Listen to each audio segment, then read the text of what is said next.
Thank you, brother. They need you.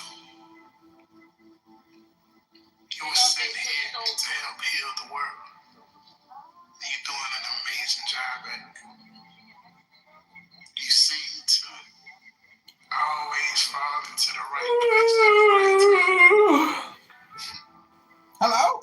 You're always meeting with the right people that's going to take you to the next level in your life. Oh, yeah. You're hot. You're not afraid. You trust. You know that you will always be led right where you need to be. We trust him. You've been striving for more. And more is what you're going to get. Why? Because you're worthy of it. I see you talking to a listening to a black man. You've been exercising. You've been treating your body right. Yeah. And sometimes you fall off. But you always get right back on it. And you're determined. You're determined to get it done, and you will. You are so full of light. I can see the light in you. This is my entourage, giving us that positive, high-frequency vibration. Behind all the hurt. No linguistic program. Behind all the pain. Behind all the suffering. It's this beautiful light. Bright light. And you've always had it. And you've been unraveling it, releasing it, growing stronger. So you can right now. When you were junior head, he looked like he was comedian, can you sing that song for us like you did the other night in Benji's room? Which song? Pause your affirmations for a second, okay? Which song was it? I don't remember the song that I sang in Benji's room. What was it?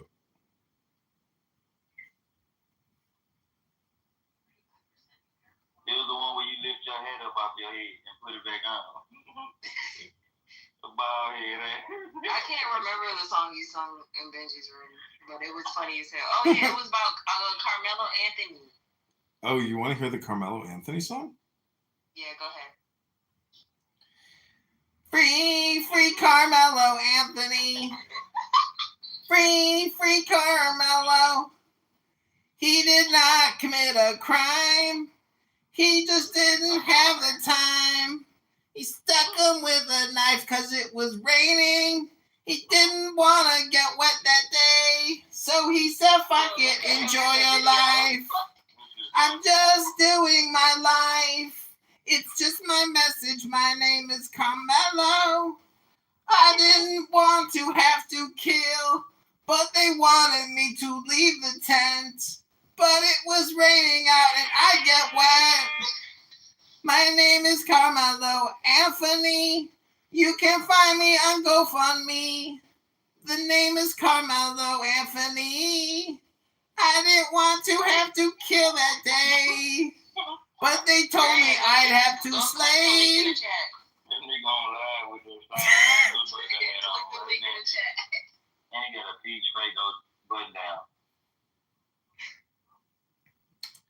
This is my next song on my album. It's called Free, Free Palestine. Free, free Palestine. No more hummus, no more wine. Free, free Palestine. No more hummus, no more crime. Free, free Palestine. No more shawarma, it's a crime. Free, free Palestine. Free the hostages right now. Let them go, please, and we will blow you all up with a mine. Free, free Palestine. The next song is called High Frequency Positive Vibration. I'm gonna look at it when I stop driving.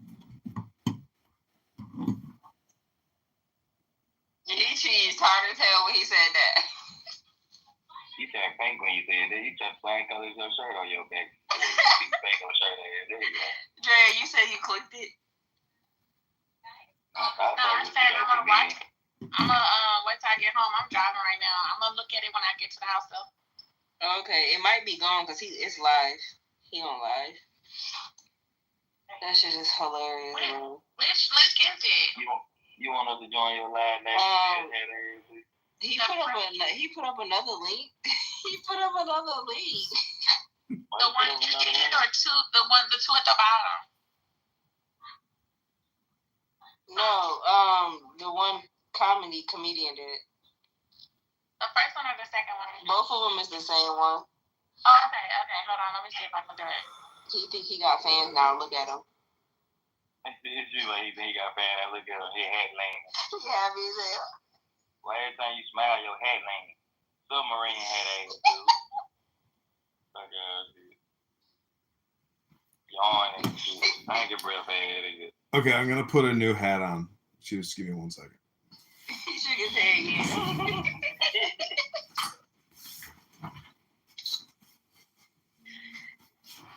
Do we see you take? Oh, took it off. I don't see nothing. It's a black screen. Try the other link. Let's see your outfit. This nigga, he putting on the I knew you was one of those, bro. Nah, stand up, bro. Let's see I knew you was one of those. Free Palestine. Bro, I can't. No more homicides or crime. Free Palestine. No more homicides or crime.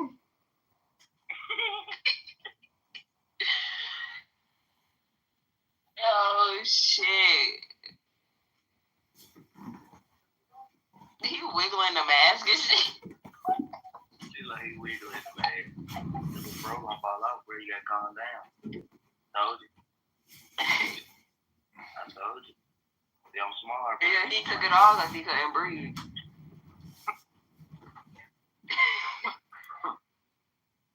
He used to be in the DC National Guard. Oh, did you guys run together? Or? Yeah, I mean, our side hustle, the DC National Guard. And I in my unit. He was just in my unit. And I don't know, I'm going on about who that stuff. Now, Nicholas Terza claims that he knows Hegseth from the DC National Guard, but we spoke to a senior official at the Pentagon who said that's not true, that Hegseth has not ever heard of this man or seen him. But what do you think the intent is? Is it like they want to hurt America? I think they don't care who they hurt to enact a change that they see making America a populist, conservative framework. He got two different phones with two different angles. Come on, man. Stand up, let us see the feet, man. Overthrowing election. It's just like Truly saying now that he's on the gym there. He's generally immoral, breaking every law. We're going to resist him. Everything he does. James O'Keefe here in Arlington, Virginia, in front of the Pentagon.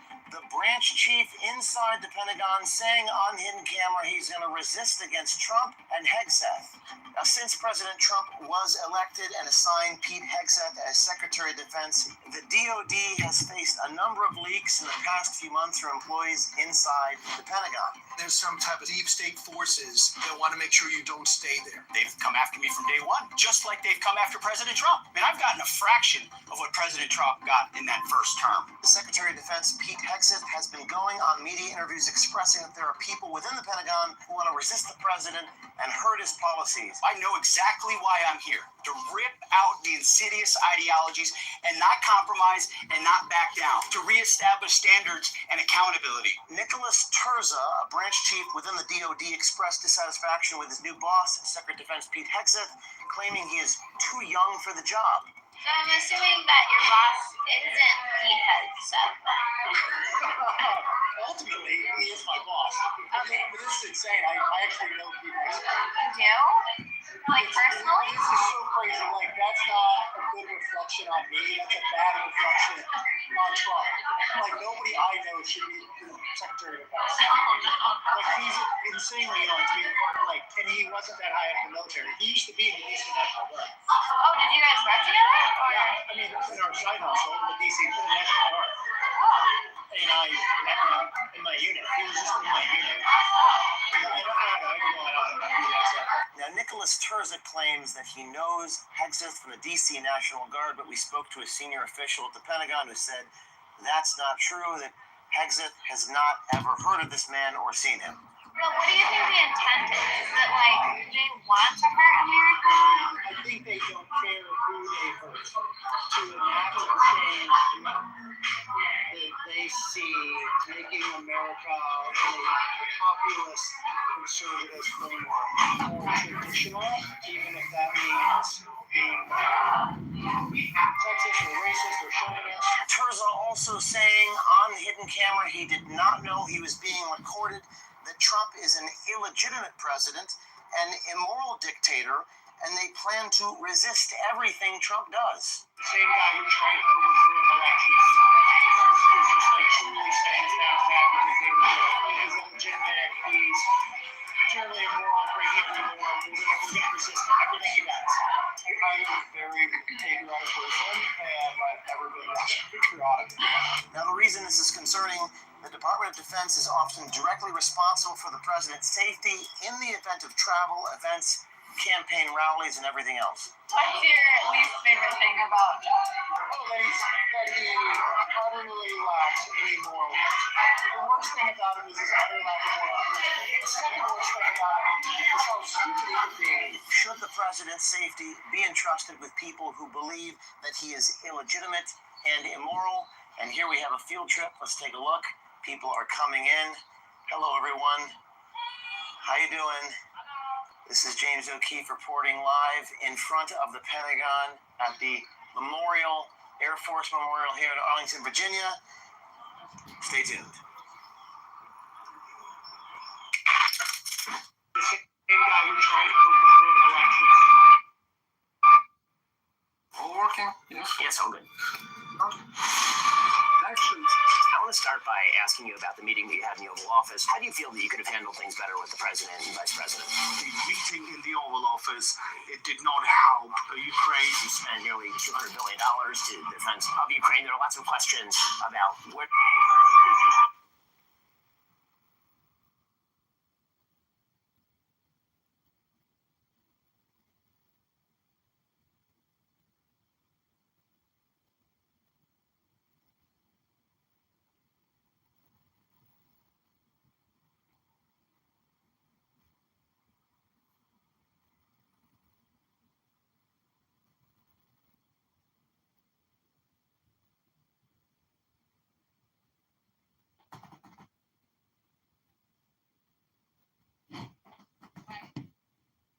Oh, he's back. Free Palestine. Oh no. No more hummus, it's a Look, crime. he want his viewers back. Free Palestine. Adam, here. My car phone. Okay, hold on. No more shawarma should be a crime. I'm trying to Come drop on, man. 1 second, ball head. 1 second. that off it. Brilliantly bright, shining so white. It's such a light on my dome. The previous administration issued unlawful orders on mandatory vaccines on an experimental vaccine, COVID-19. You know it, we know it. We all know that the previous administration issued unlawful orders on mandatory vaccines on an experimental vaccine, COVID-19. You know it, we know it. We all know that the previous administration Hello? issued unlawful. Why you got other houses playing in the background? No, that's Pete Hegseth saying that they're going to investigate the vaccines. Why do you got that playing when you're supposed to be talking to us? Do you want me to keep singing you the Free Palestine song, or are you looking for something spicier like Free Carmelo? I want you to rap some food shite. You want some? You want the come of some young guy who shot you? Hey, come. This you won't laugh right now. Let's talk. You want some Biggie? Funny with the money, yo, you got me mistaken, honey. I don't want to rape you. I just want the papers, the visa, capisha. I'm out like the papers. Who the head clown house Cumacho? So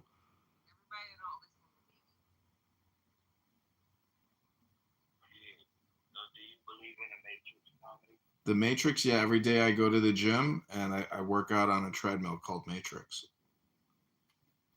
No, I didn't say be stupid right now on your line. I'm talking about the next picture. Hello?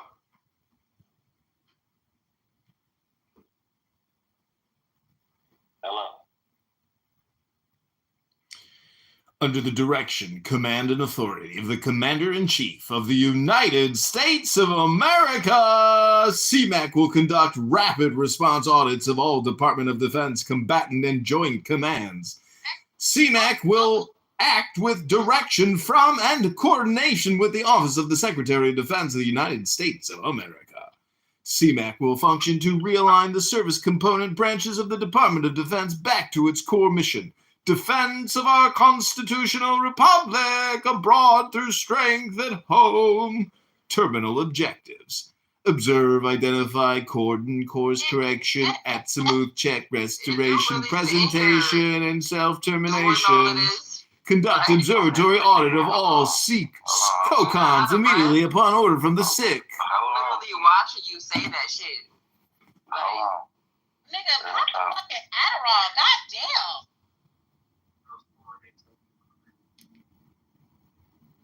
He cheesing like a motherfucker in this video. He don't even know that we ain't listening to this shit on Blue Rock. Hello? Hello?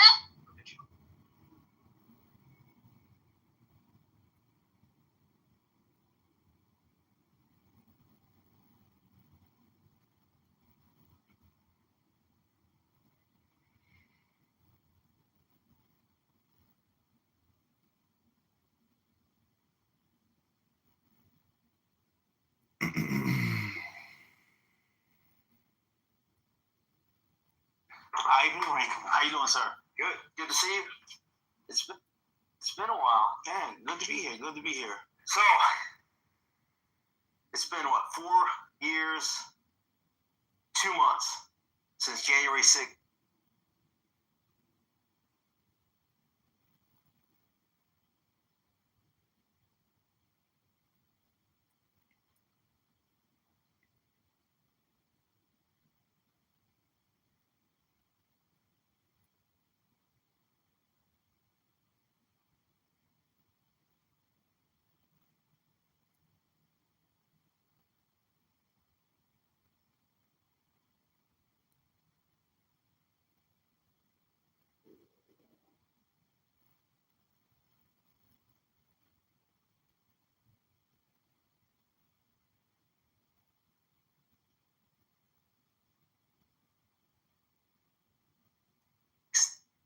COVID-19. You know it. We know it. We all. What? I know, Steve.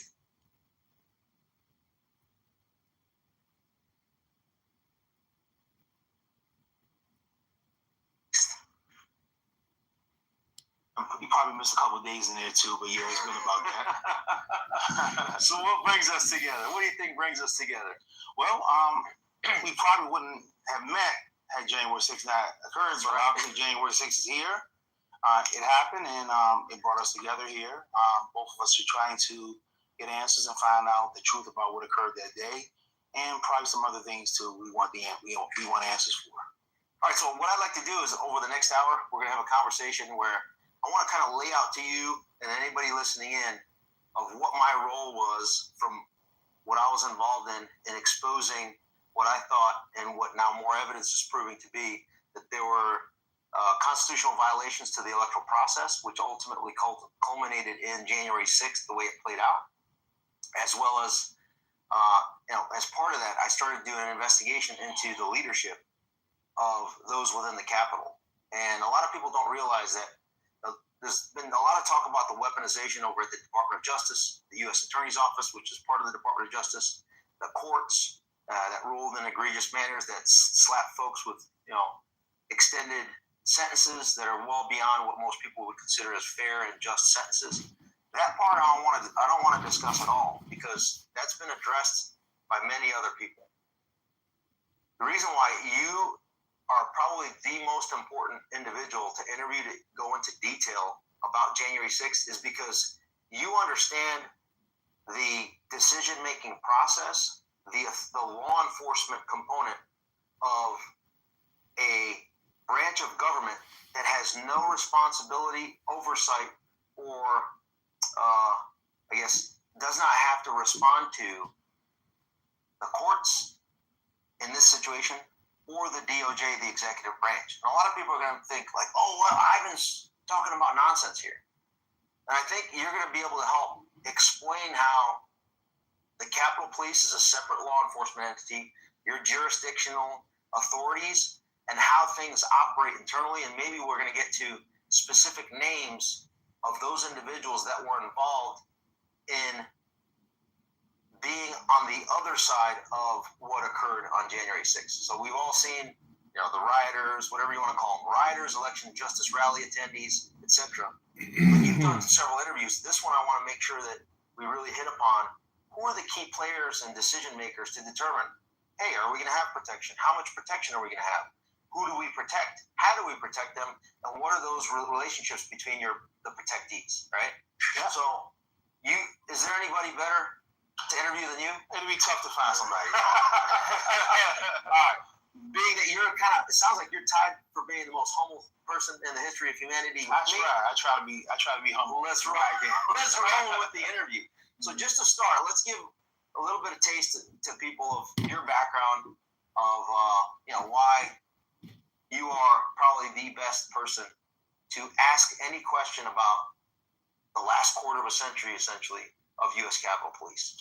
Well, in 1999, I started with the department, and I left the department in 2022.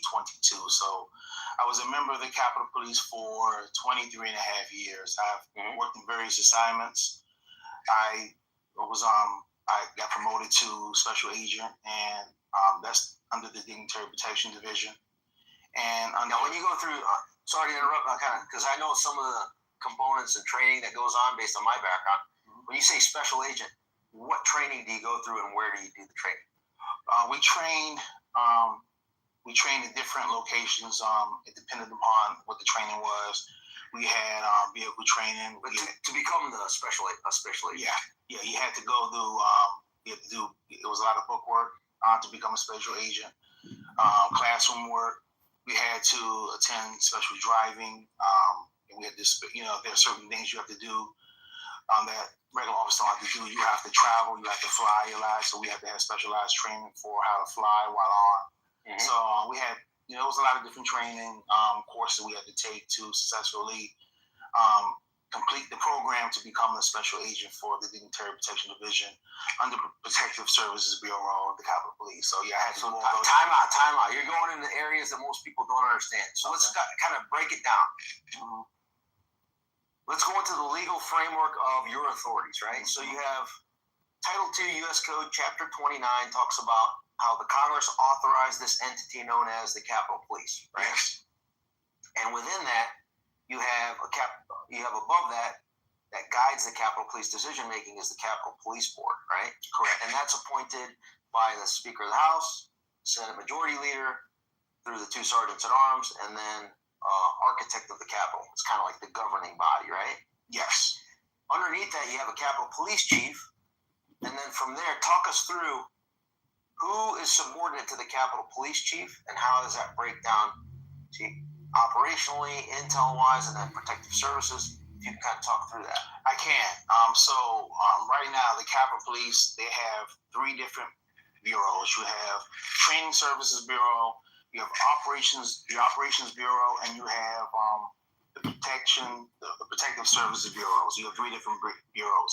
And you have an assistant chief under each one. Over top of each one, the Chief of Police is in charge of the assistant chiefs for all all three of those bureaus. So that's how it works. Protective Service Bureau is the people who are like criminal investigations, dignitary protection. Training is pretty self-explanatory. They're in charge of training. When you say dignitary protection, what does that mean? That is, you have members of Congress that are in the positions of leadership. And you have special agents that protect those members of leadership. It should be, I believe, it's 9 specific members of leadership that they protect. And wherever they go, the agents go. So wherever their home states are, the agents travel to their home states. If they're going to a different state for an event, if let's say for argument's sake you have Mike Johnson, and he's going to Texas for an event. You're going to have an agent or maybe 2 agents go out there and do the advance, and they're going to make sure that they have a plan as far as running the routes. They're going to know where he's going to be at in case of an emergency, where the closest hospital to the event where he's going to take him to. So they're going to set all that stuff up, get his hotel reservations, and make sure all that stuff is set up. So when he hits the ground off the airplane, they'll take him right to wherever he wants to go, whether he wants to go to the event, whether he wants to go to his room. And they're going to make sure that the plan is written. For the most part, they have, it's a lot to do advanced work, so I can't go through all the Right. So, yeah. But just to let you know that they provide protection for him wherever he goes, anywhere in the country, anywhere out of the country. Capitol Police is going to have special agents there to protect him wherever he goes. So the other bureaus are training to make sure that people are capable, the officers are capable to run protection of the buildings, right? Correct. Well, separate from that, you have the dignitary. Well, they also make sure that they're also training. Also make sure that they're wherever they go. Whether if they go to patrol division, they make sure that they're equipped and ready to be patrol division officers. If they're going to, because those same officers sometimes they finish training and they go right to PSB, Protective Services Bureau. So they make sure that the officer training is responsible for that officer, the new recruits, to become solo beat officers, so they can be police officers and know their duties and their responsibilities. When you say patrol, though, is that the vehicle checkpoints that are around throughout the Capitol outside, or does that include also? Those are the divisions. Patrol are the guys that are in the cars driving around. The ones that the checkpoints there, they belong to the divisions. Like the House Division has officers, and it's called tips. So they're out there and they're making sure that trucks and buses don't come through. So even though they're in cars, they're not patrol division. Those are officers assigned to the divisions. They have a specific job of not allowing certain vehicles to come through there. Okay. So you said divisions. That falls under which bureau? The divisions fall underneath the Operations Services Bureau. So Operations Service Bureau has certain divisions, and then you have, correct me if I'm wrong, you have the House Division? Yes. Which covers, what, the 5 House buildings? Yes, House Cannon, the Cannon, the Rayburn, the Longworth Building. They take care of the O'Neill Building as well. They also take care of the Ford Building too. So that's what the House Division does. The Senate Division, they have the Russell Building, they have the Dirksen Building, they have the Hart Building, they have the Senate Daycare. That's their responsibility. They take care of that. They could have, there's a daycare, but they could have went to Patrol Division. Things changed, so I'm not 100% sure about that, and it's not right on the hill. You have the Patrol Division. You have the Library Congress Division, and they take care of the library buildings. And then you have the Patrol Division, and those are the ones that are driving around in cars. Now, who covers down on the Supreme Court? You have the Supreme Court is we don't actually do the Supreme Court. We're the library. The Supreme Court, they have their own police department. Yeah, so I know they have the marshals, Supreme Court marshals inside the building, and then you have Supreme Court security.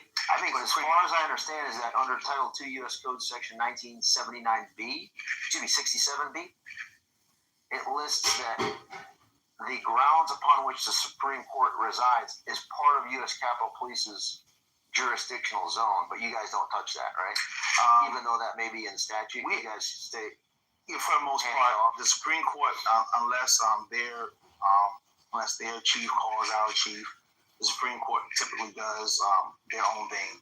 We have assisted the Supreme Court in certain events. I have been on the scene where there were demonstrations, and we've, assisted the Supreme Court. But for the most part, their side of the street, they take care of it. Outside of the street, they take care of it. Okay. Now you mentioned side of the street. Who has a responsibility for the street itself? It would be in that vicinity. Patrol Division. Capitol Police does. So does DC Metro have any play in that? No, if Metropolitan is over there and if they witness something, the Metropolitan is going to they can make a stop over there. So it's concurrent jurisdiction. Correct. Yeah. Okay. So Metropolitan is Metropolitan. So it's different when it comes to inside the buildings. Metropolitan, they don't come in our buildings and make a reference out of the buildings, but outside, Metropolitan, they can make traffic. So inside the building, you have unilateral authority.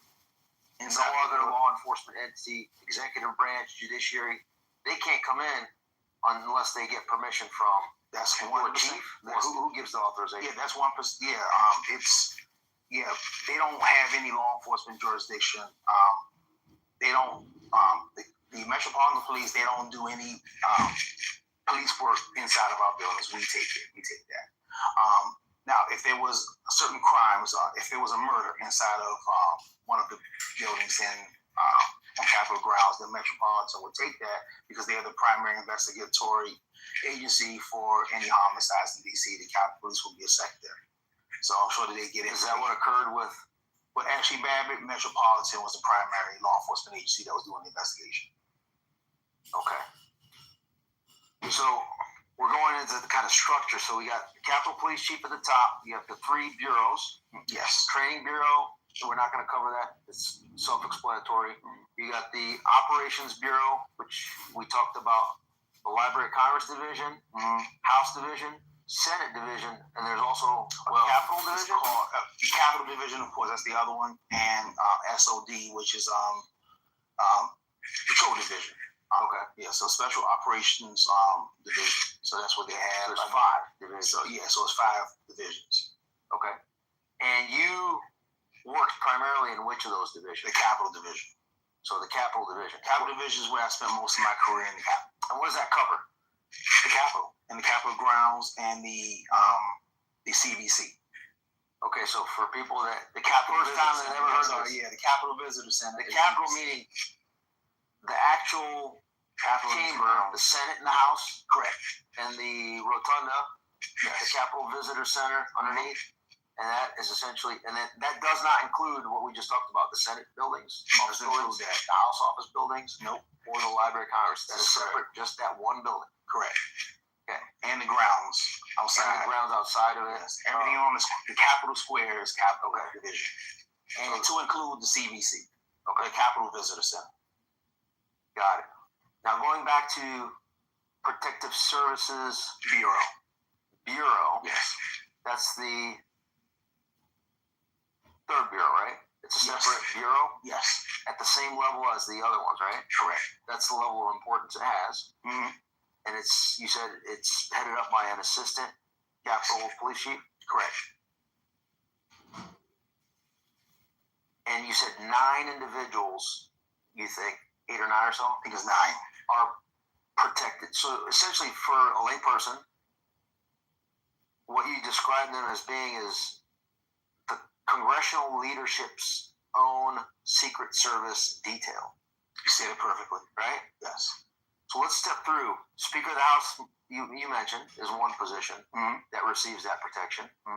Can you talk us through which President Pro Tem in the Senate, Senate Majority Leader, Senate Minority Leader, that's 3. What about when the Vice President comes in and becomes the President of the Senate? Do they fall under dignitary protection as well? No. Or do you completely delegate that out to the Secret Service That's Secret Service. chambers? That's Secret Service. So they don't, but don't they have to fall under and coordinate? No, well, whenever anybody comes to, that's an executive position, executive branch position. So when they come in, we still put protection on them on that day when they're coming in, but that's not one of our regular assignments. We have it's just a one-off whenever they're in Yes. the chambers, right? So that might be the fourth one, right?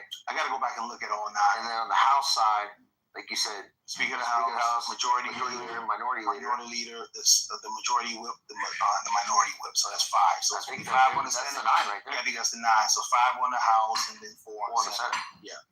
So I'm gonna go with that for now. Yeah. You know, it's important to understand that those 9 individuals, whoever they are, right?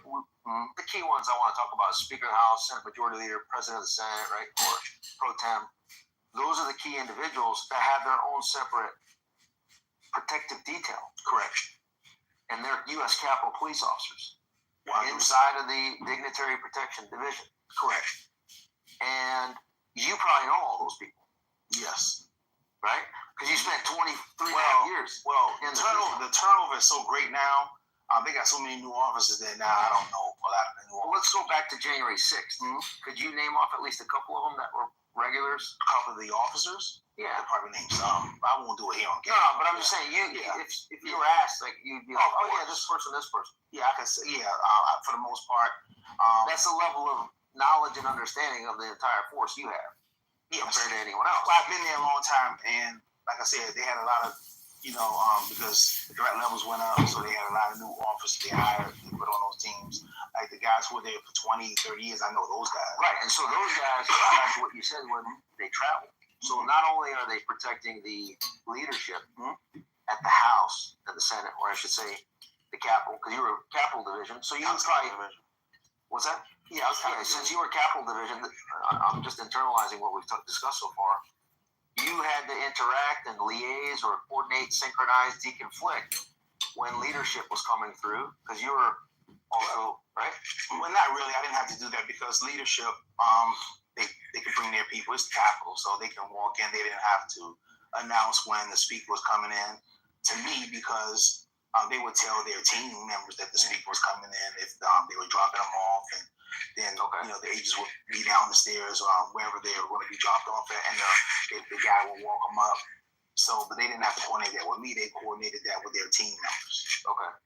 But I think the biggest point here is, though, these officers spend a lot of time with the leadership, both when they're working in D.C. and when they travel to their home district. A hell of a lot of time together. And at the home district. Yes. So they're literally damn near living with their protectee. When I was an agent, because I was on the department for, like I said, 23 and a half years. 2 of those years, for the most part, I was on the detail center after the anthrax attacks. So I spent a gazillion holidays during those couple years of eating my dinner at gas stations and grabbing, so everything was closed. So I would go grab burgers.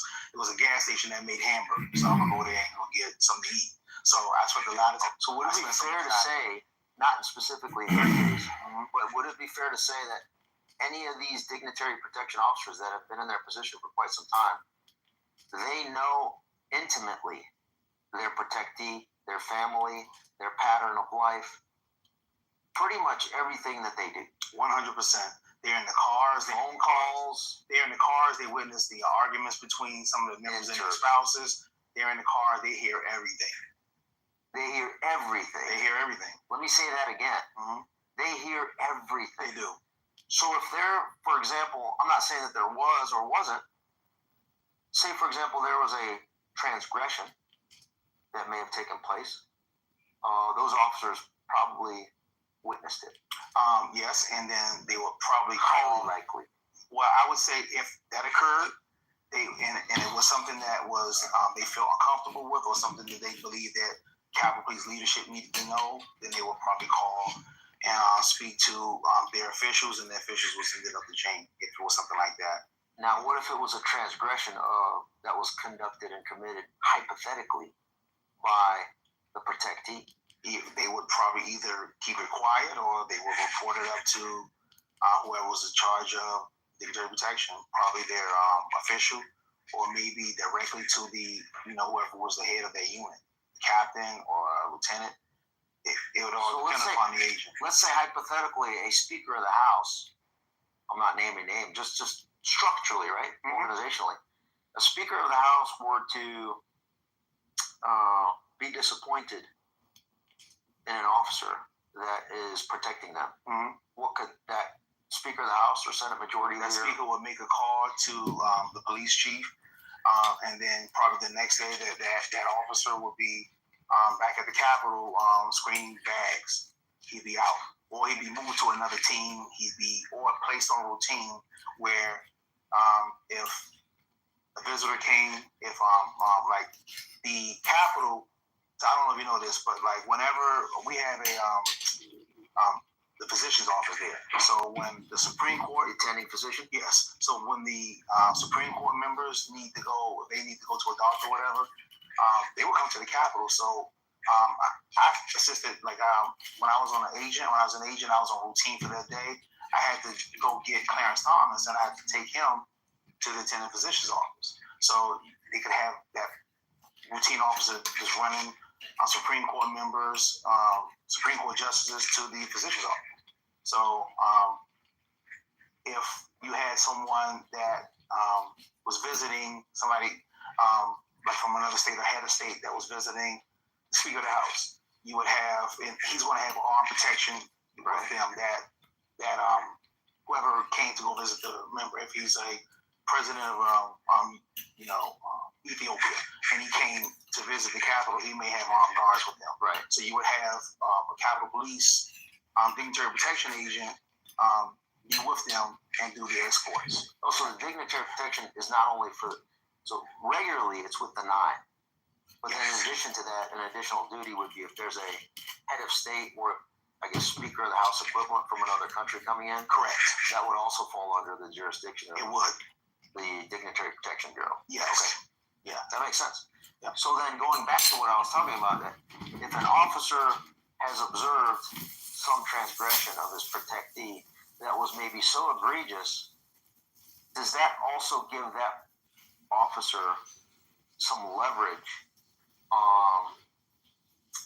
in keeping their job? Of course. In the event that that officer Made a mistake. has made a mistake or has committed a transgression themselves. 100%. So let me go into a little bit more detail on that. So let's just say, can I use you as an example? Use me. Let's just say Tarek Johnson is observing a Speaker of the House doing a naughty thing. But Tarek Johnson also did a naughty thing. Let's just call both naughty things totally illegal, that everyone would deem to be illegal. Does anything happen to either of you in that situation? How would it?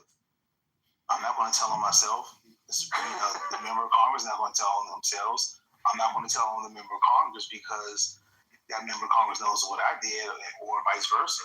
The member of Congress is not going to tell on me. If the member of Congress didn't witness my situation, but I witnessed, his or hers, and I say, hey, I messed up bad. I got a DUI last night. I need some help. Could that person go to the member of Congress and ask them for help? Of course. Okay, so then, well, wait. A lot of people that are going to watch this are going to ask the question, to include me.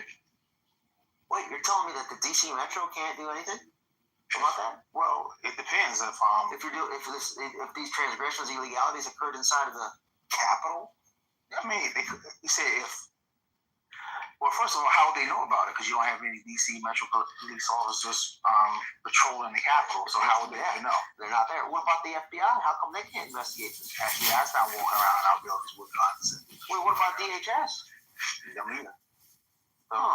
Capitol Police is the primary law enforcement agency for Capitol. Period. So that makes my point. And you know where I'm going with I know this. exactly what you're doing. So if you have, you name it. And I'm going to go into areas that maybe is a little uncomfortable.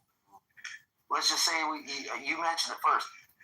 So if there's a Capitol Police officer that commits an act that results in a death, and that Capitol Police officer has a little bit of knowledge of transgressions of those that would investigate that officer, internal affairs or something like that, right? You guys have a what? Well, if it's a death in Washington, D.C., the metropolitan wouldn't be Capitol Police at all. Capitol Police may have a secondary role, but they wouldn't have a primary. What if the Speaker of the House and the Senate Majority Leader No, they can't do that. They can't do that. Yeah, if there was a murder or homicide on Capitol grounds, Metropolitan is theirs. So even the Capitol Police or the Speaker can't overrule that? No. Senate Majority Leader? No. You laid out the whole structure of the Capitol, Mm-hmm. the jurisdictional responsibility. You talked about the House building, the Senate buildings, the Capitol, the Library of Congress, etc., the daycare center even. A couple of things that I don't think anybody's ever discussed is, under what jurisdiction does the headquarters office of U.S. Capitol Police fall under? Senate Division. Senate Division? Yeah. And then what about the U.S. Capitol Police office that is just across the street from the DNC?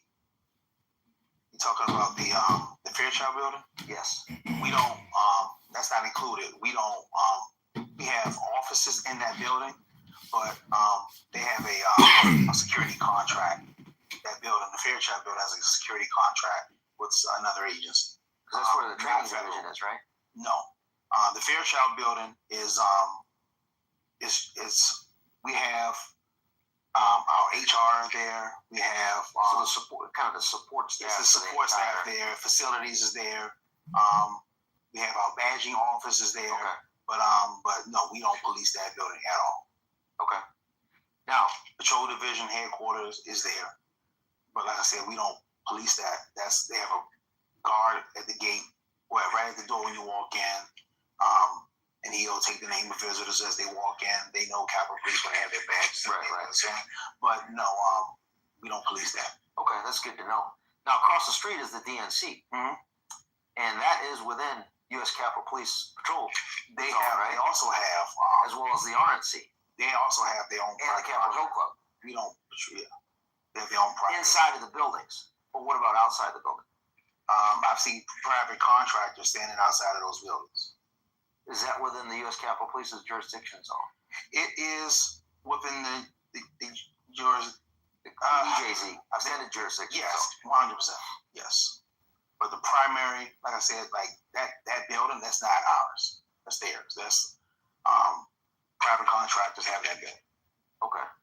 So what I'm getting at, I did a video a couple weeks ago when I was out in the Capitol area, and the way I understand is that at the Capitol Hill Club and the RNC, which are adjacent buildings next to each other, just south of the Library of Congress, the little catty corner from Cannon Building. Excuse me. A lady identified what appeared to be a pipe bomb right by a dumpster in the back, kind of alleyway, and then she went to the guard shack, which is right back there. Some of these belong to alleyway, and reported that she saw a suspicious package. That then was reported to the head contractor for security at the RNC, a gentleman by the name of Ken Capolino, which you may know. He was a U.S. Capitol Police officer prior to becoming the head of security at the RNC. No, I don't know him. And he then called it in to, I believe, and there's an article about it out there, U.S. Capitol Police, because he said that he could have called either MPD or U.S. Capitol because it was a concurrent jurisdiction issue. But the reason why he called U.S. Capitol is because he knew who to call and he had been at U.S. Capitol before, so that was immediately called it in. If something like that occurs, what's the jurisdictional investigative path? So if U.S. Capitol Police officers are deployed to take a look at that, I'm talking solely on the RNC Capitol Hill Club component, because DNC is different since allegedly Kamala Harris was there. And that starts to bring in Secret Service assets as well because she was the vice president-elect. But if we just focus on the RNC component of it, can you step as much as you can in as much detail how that investigation would take place on a suspicious package? Yeah, so whoever made the call, and they called Capitol Police is going to respond to that. And I'm pretty sure that they got there quickly, so when they responded there, if it's determined that, like, I don't know exactly where it was found, but if Metropolitan gets there and they arrive and they'll discuss who's the primary, and then if Metropolitan is deemed the primary because it's their is their area, so then they'll take it. They'll take the primary. Capitol Police is probably still hang around just because of where it's located at, but they'll make the decision who's a primary, and then they'll start working it. They can work it together. I wasn't on that unit, so I don't know exactly. So asset-wise, do you feel that the MPD is more equipped to investigate something like that, or U.S. Capitol? I haven't worked. I wasn't a bomb guy. Okay. So I don't know. I know I would bomb. Well, I'm a police officer, so I'm always going to think that. Yeah, they had a from what I could see, because like I said, well, I'm not even going to guess. I can't say, because I don't want to say that the Capitol Police's bomb team, we have more resources, because I don't know. We'll just say, but U.S. Capitol has that capability. 100%. MPD's got that capability. To my knowledge, because they had their own bomb team. Yeah. But then it begs the next question of, at what point did they start to engage the FBI and the ATF could potentially start to come in to that? Do you know anything about it? I might be asking stuff that you may not. I never really followed the because I give my honest opinion. I don't think they ever want to find that pipe bomb guy. Why do you think that? Because if you find that pipe guy, do you know what that would lead to if you find that guy? Please. So let's say for argument's sake, you find out that it was John Smith who had the pipe there. He lives in Roanoke, Virginia. Address is XXXX 55 Avenue. So they find that guy. Hey, I'm the it was me. First of all, you know how many years in jail that guy's going to get? So that's number one. Number two, he's going to have information. He's going to be able to tell you who had him do that or deliver that pipe bomb there. It's going to lead to some awful revelations. So no, that pipe guy, if he's still alive, you don't think even with FBI Director Kash Patel and incoming now I think the guy will never be found. So I'm giving my opinion. So now they're gonna find the guy tomorrow, right? But because I said that. But a lot of people, I don't think they ever want to find that. A lot of people on X say that I was a pipe bomb. This is the first time I'm hearing that. Really? Somebody really said you were a pipe bomb? Just some idiot account. Yeah, because that pipe bomb was tall. He was tall, wasn't he? No, he's actually when they put. Funny you say that. So they put it out. The FBI, when they came out with their investigation, the second one in December, 5'7". So I'm 5'7". Interesting. No, I mean, at the end of the day, I would like to know who the pipe bomber was for personal reasons, because once they identify who it is, then I'm fully exonerated with anybody that thinks that I don't think you're the pipe bomber. I don't think they ever want to. I don't think they ever. And I'll go on record. I give my opinion. I keep giving my opinion. I never want to be right. I don't think I was at anybody. We're never going to find out who the pipe bomber is. For full disclosure, I was at Freedom Plaza in the VIP tent at the same time that they have the video of him walking around. Yeah, so I'm sure. Well, I don't know. Maybe a girl, right? Maybe. I think if you were the pipe bomber, they would have found out already. That would have been pretty. Probably people out there split. There's people out there who want you to be the pipe bomber, so they can say, we got that, so they can roll me up. We got this bastard. Luckily, I wasn't. Yeah, they wanted me everywhere. They wanted me in the Capitol. They wanted me everywhere. They didn't try to get me on anything. Luckily, I had to urinate that day. I didn't get anywhere near anything nefarious. They never want to find that guy. He leads to too many revelations that people probably don't want. So I take that as a challenge, personally. If you make sure that you are wrong. If you find them, I owe you dinner. Okay. And I'll buy. No. You celebrate. Well, actually, you could buy because you're gonna probably be rich if you find the pipe bomb. Is there a reward out for the pipe bomb? I think it's $500,000. No, $5 million. Yeah, you buy me $5 million. You find a pipe bomb, I'm taking the dinner. We can get more than dinner. $5 million. I might start looking for that guy. Yeah, I should do that. Yeah, I didn't know it's $5 million, really. Yeah. Yeah, I guess I should be motivated by money more. Yeah, I might start looking into them.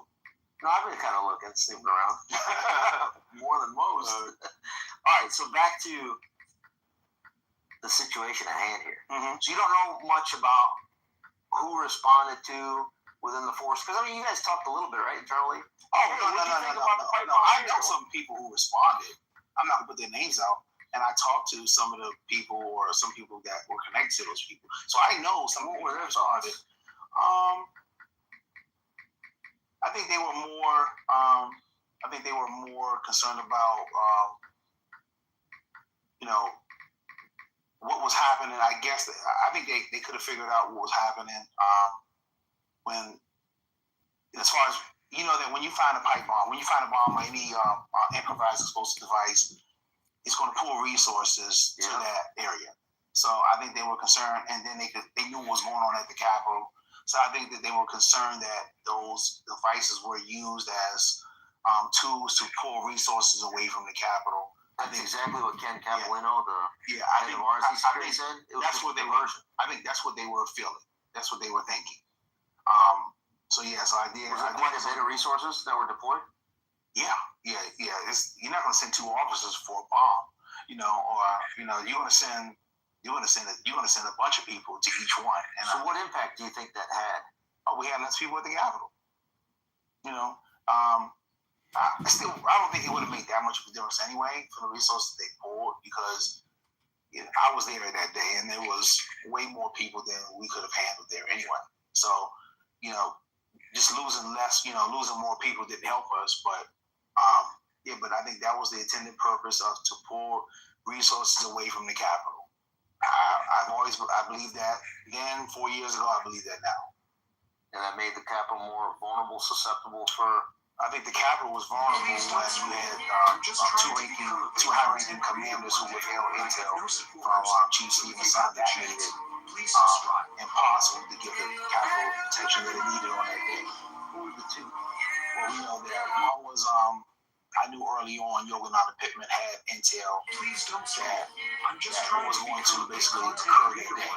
And then I found out later that Sean Gallagher had the same information, and neither one of them disclosed that information to Chief Stevens' son when he was trying to articulate the need for the National Guard to Paul Irving, who was the House Sergeant at Arms, and then Michael Stenger, who was the Senate Sergeant at Arms.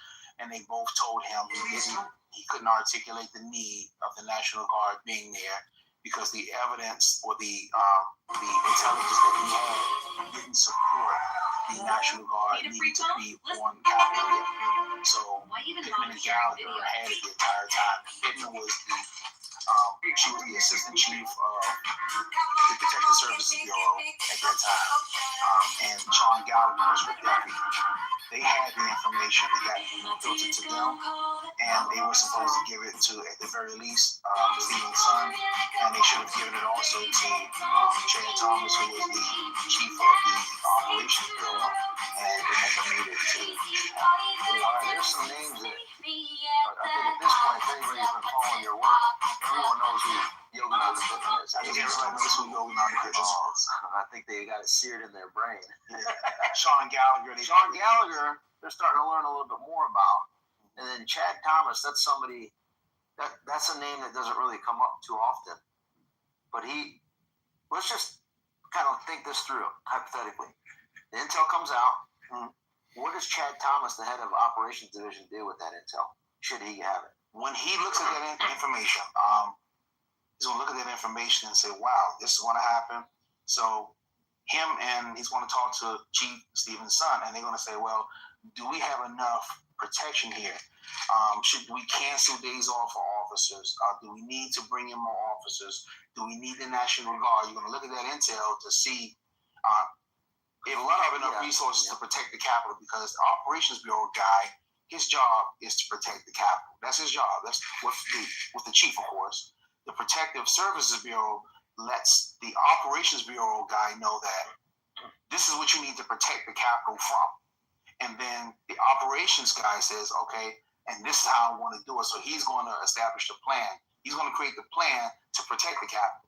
And had they had the intel leading up to January 6th that was in possession of Yogananda Pittman and Sean Gallagher, they would have altered their plan to have more people there. They would have altered their plan to, they would have been able to articulate the need. To Paul Irving and to Senate, to the, who was the House Sergeant at Arms, and Michael Stenger, who was the Senate Sergeant at Arms, they could have articulated the the need to have the actual National Guard on site. So you had what they needed. Perfect explanation. So using military terminology that I'm familiar with, at the operational level, if you will, / tactical level, Chad Thomas could have said, all right, this intel now justifies me calling in more people to get them off of the COVID telework, right? Yes. Up to the Capitol. Correct. Without any approval up the chain of command, because that's well within his authority to do so, right? The officers that are employed by the Capitol Police. By the Capitol Police, internally, that's what I'm talking about. Internally, that's correct. That would have created additional support for protecting and defending the Capitol from any potential demonstrations getting out of hand, right? Correct. With that intel. And then secondarily, and you said this, I'm just kind of reiterating it. Secondarily, at the strategic level, meaning externally, interagency, etc., that intel report would have then allowed Chief Son to then present to the sergeants at arms for a seventh time, I don't know how many times, to say, hey, we got this now. I'm going to need additional support, even with what Chad Thomas is bringing in with U.S. Capitol Police officers that we have internally. We're going to need external executive branch assets to augment our current capability due to the number of individuals and the threat reporting that we're getting in. That is correct. And I even heard DC National Guard. Yes, and you may know more about this than I. You may know more about this than I do. But I heard later on that President Trump at the time he was going to give 10,000 National Guard members to the Capitol Police so we can have that. Yeah, that's coming from President Trump. That's coming from Kash Patel, who was the chief of staff for the former acting Secretary of Defense, Chris Miller. That's coming from Chris Miller himself in public testimony. I've spoken, right? I've spoken with Chris Miller about this. So, what has occurred to those two officers, Pittman and Gallagher, for failing to provide that intelligence to Chad Thomas and Chief Son? They were promoted after their failures. I mean, simply, would you call it a failure, or was it something worse? It was a failure, but it was an intentional failure in my position, in my opinion. I think it was absolutely a failure because they failed to give Chief Son the intelligence. Anybody can make their own decision if it was an accidental failure or if it was an intentional failure. How would we find out? How would you, if you were running an investigation to determine culpability, how would you identify intent, that it was an intentional failure? You would probably have to have them testify to them not giving the intel to Chief Son, and nobody's done that yet. Like Pittman, her last testimony, she discussed the intel, and she said that she did give the intel to all her deputies, all the Operations Bureau commanders. She stated she did, and she didn't, and she never went and corrected the record. So her testimony, in my opinion, was false, untrue, whatever you want to say. She could say I misspoke, but she never corrected the record. She didn't give it to anybody, but she said that she gave it and pushed it out, and she did not. Would you think it would be appropriate if, I'm trying to think of which committee, or maybe the Speaker, would the Speaker of the House or the Senate Majority Leader and or both then draft up a criminal referral for that perjury and send it over to the U.S. Attorney's Office in the District of Columbia? I think that should happen. So then it would sound something like Mike Johnson, Speaker of the House, in a joint criminal referral with the Senate Majority Leader John Thune, sending over that the perjury occurred in the House or the Senate, the testimony. I think that was a House. I think that was her House. Actually, that's a good distinction. So if it was in the House, then the Speaker of the House would exert his authority that the perjury occurred in his chambers, and then send a criminal referral over to the U.S. Attorney's Office, which is currently headed by Ed Martin in the District of Columbia. And then from there, that then can be used to prosecute in a similar fashion that occurred to Peter Navarro, or actually no, Roger Stone. Because that's essentially the same thing that happened to Roger See, Stone. Ivan, so what you probably don't know about me is I'm a great guy. I'm a great guy. I think most of the world, they may already know that already. But I would be okay of her having to testify again in public to ask her, did you give that information to Chief Son? Did you give that information to Chad Thomas? Did you have that information? And then bring in Chad Thomas to testify, because I don't think he's ever testified. No, he has not. You bring in Chad Thomas, you have him testify, ask him if he received it. You had Deputy Chiefs, too, that would have had to get that information. Jeffrey Pickett, Eric Waldo, can't even think of all the deputy chiefs right now, but you had other chiefs that were working there who she said she gave that information to. And then her subordinates, I guess, were the ones that put together that intel report, right? Correct. They came out of her shop. Julie Farnham, I think. Julie Farnham would have had that, did she, but I think that they pushed it up and told Pittman and Gallagher everything. And then nothing leaves that bureau unless Pittman approves it. Like, they can't just start sending stuff out. So, like, the intel people knew what happened, right? So, and they pushed it up. They can't just start sending the chief emails directly. Right, because it has to go It has to follow go the up. chain. Yeah, so that makes sense. Pittman and Gallagher are going to get it. Pittman can make the argument that I would have had Gallagher do it. Gallagher could have said Pittman, but it would have been one of those two.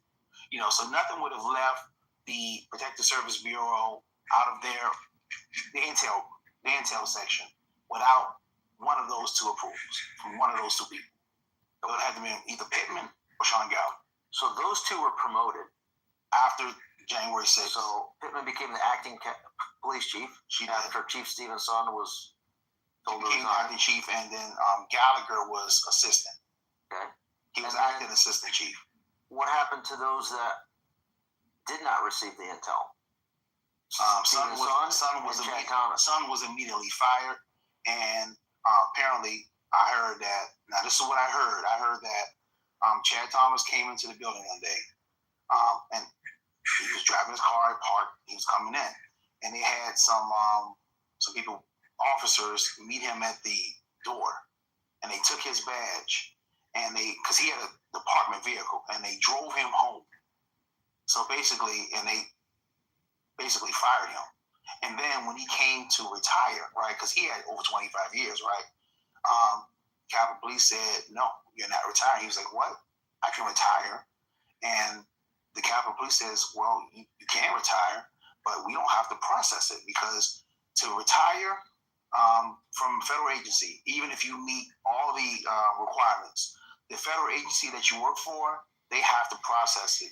So Chad Thomas was under that age. So if you're 50 years old, anything under 57, your agency has to process your retirement. And the Capitol Police said, we're not going to process it. What are you going to do? You can't go to OPM. The Capitol Police is not going to process it. They're not going to process names? it. Huh? Of who said that? It would be, as far as who said that they wouldn't process it. Chad Thomas. I heard it was the General Counsel for the Capitol Police, and his name is Tad DeBias. So I heard Thomas Aquinas DeBias. That's how you. That's DeBiase. I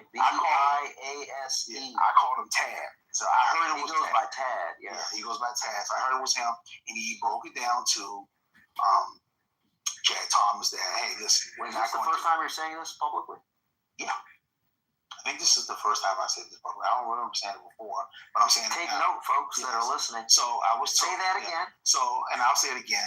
So Tad Thomas, I'm hearing Tad DeBias broke it down and said, listen, we're not going to. I said I can't. I wasn't in the room, so I can only go by what I heard. So, but a very credible source told you this. Pretty damn credible. Yeah. So, and it was not Chad Thomas. So if Chad Thomas was forced to sign the NDA, he did not break it, because I have not had any conversation with Chad Thomas. So anyway, so getting back to I interrupted. Say that part again. NDA what? I said if Chad Thomas, and I heard that he was forced to sign the NDA, but let me get to that part, so I'm skipping over this. So this is what I'm hearing. So after Tad DeBias broke it down to him, said, listen, we're not going to process your retirement. And then Chad Thomas was like, I met my requirement. I gave my 25 years. I had my 20. I got everything. So you have to process my retirement. And it was like, we don't. How are you going to make us process it? Because this is the thing. Now, you can have your OPM do it, right? But they won't even talk to you until you're 57. Right. So then you get nothing until for those years that you gotta wait. You gotta wait. So your agency has to process it, right? And so what I'm hearing Tad said, no, we're not going to process your retirement, right? So then Chad was trying to make the argument, you have to do it. And then he says, oh, I can sue. And then he says, you can sue, and you'll probably win. But you're going to have to spend about $200,000 to do it, and it may take you years. Or you can sign this NDA, and you won't speak about the events of January 6th, and then we'll go ahead and process your retirement. And I heard he folded, he signed that NDA, so he can't speak about the events of January 6th unless he's subpoenaed. As per Tad DeBias. That's what I heard. It was Tad DeBias who led this. To recap this segment of the interview, the two individuals that committed at a minimum an intelligence failure, possibly an intentional intelligence failure, deliberate, promoted. Those two that should have received the intel to then act on it to protect the Capitol, they were administratively weaponized against by those same people that threw them under the bus. You could call it that, or you could call it that they were screwed. Yeah. I like the latter. And the other people that were in the operations division, if you will, was you. I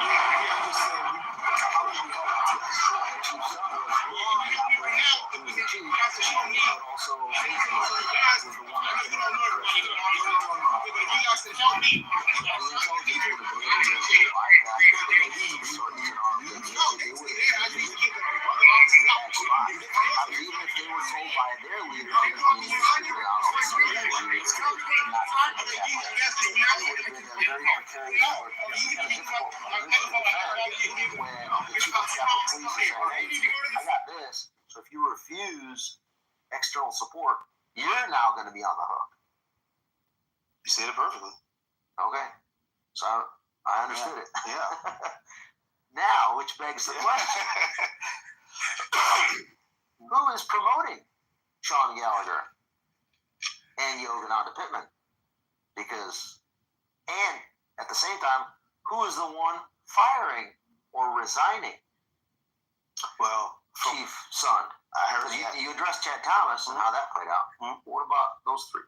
Now, Sund, Pittman, Gallagher. So from my vantage point and from everything that I heard, it was Pelosi who called for Sund's resignation. Right. And he gave his resignation.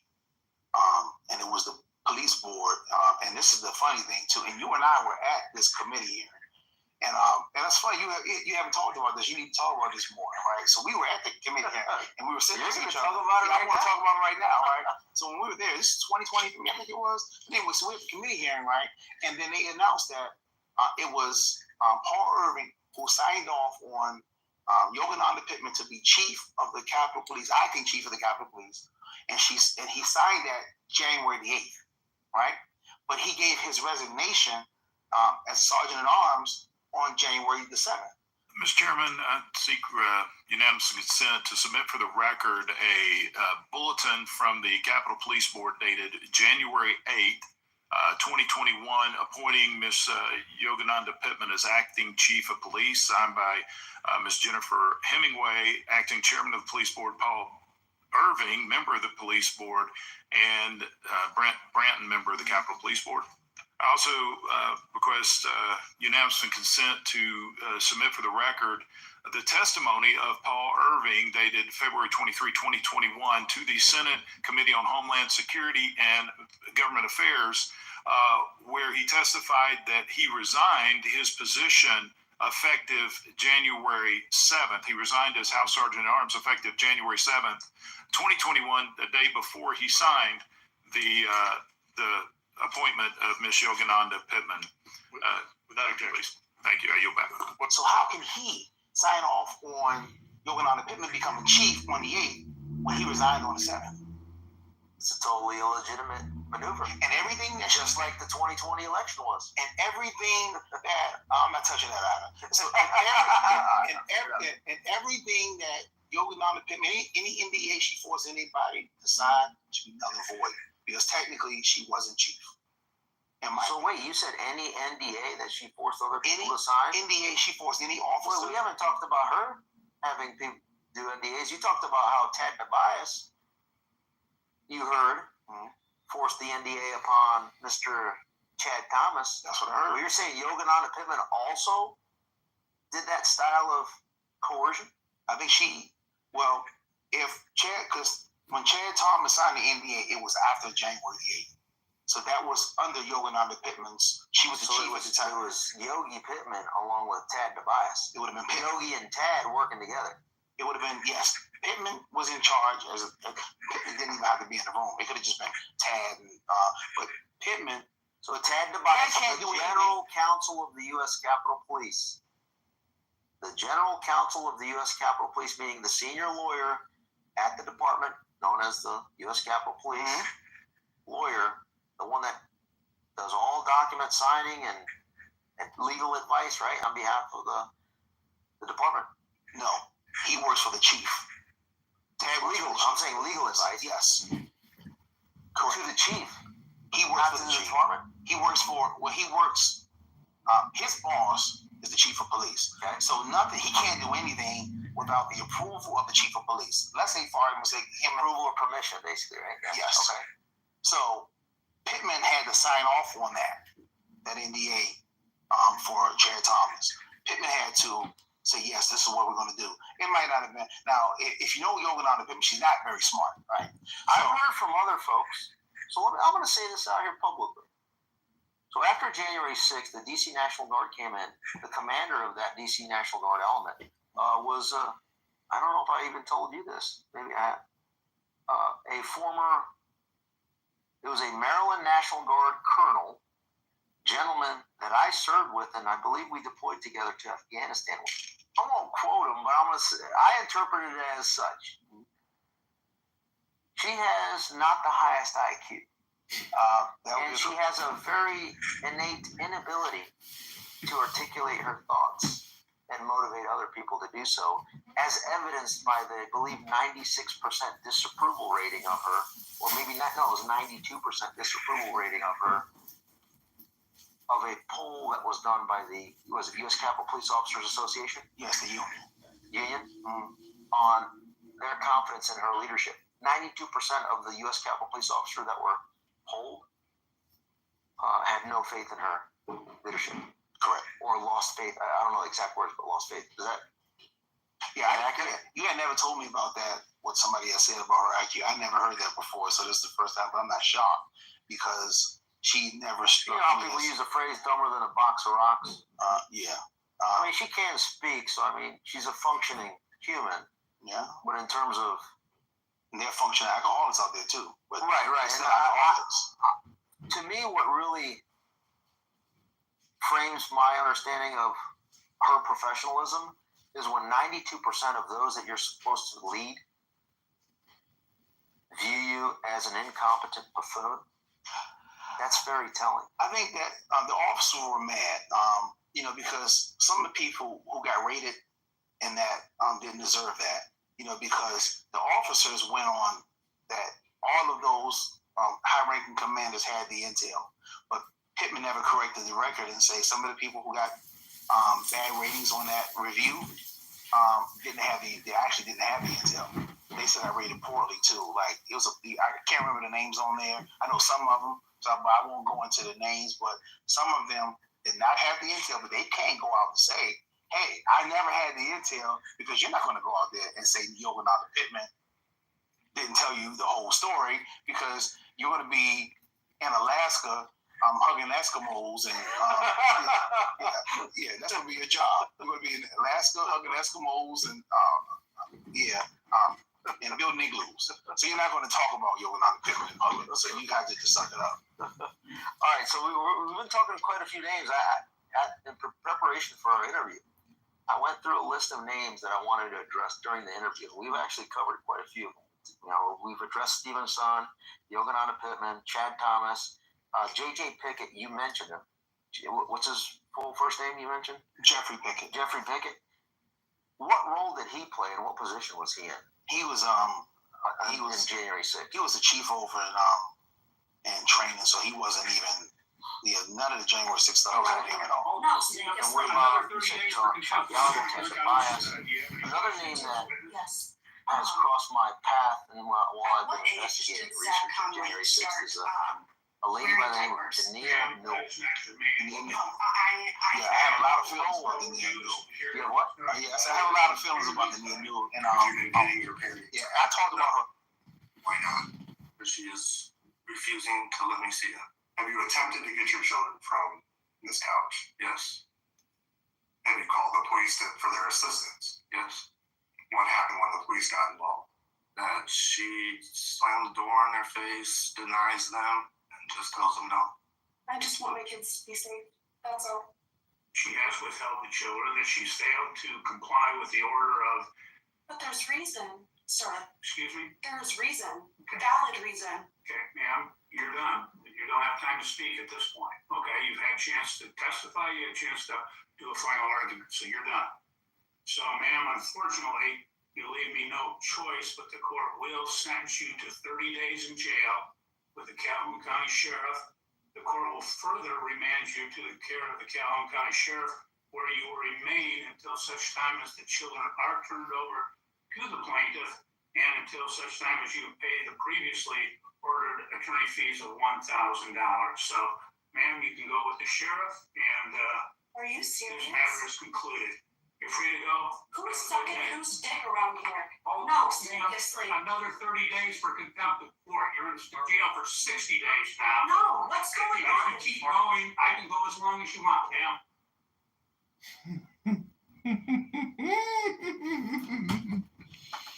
A little bit, but I realized something. What position did she hold? She was I think her position, she was in charge of the CDU squad. You're free to go. She was in charge of the civil disturbance unit. She was in charge of that unit. And that's inside of Operations Division? That is under operations, correct.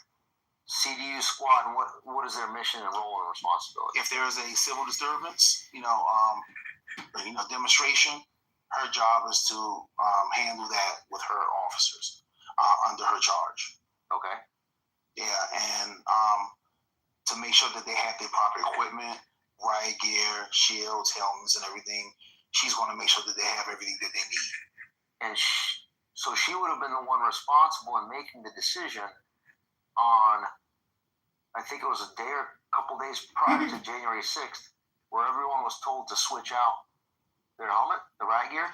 I remember vaguely researching something. So, and it's funny because I did this. I think you mentioned. I mentioned that, yeah. So what occurred was, so I get an email from my captain who didn't have anything to do with this, right? So I'm not gonna bring up his name, but he told me I had to start getting the Capital Division officers, so this wouldn't be Dania Newell.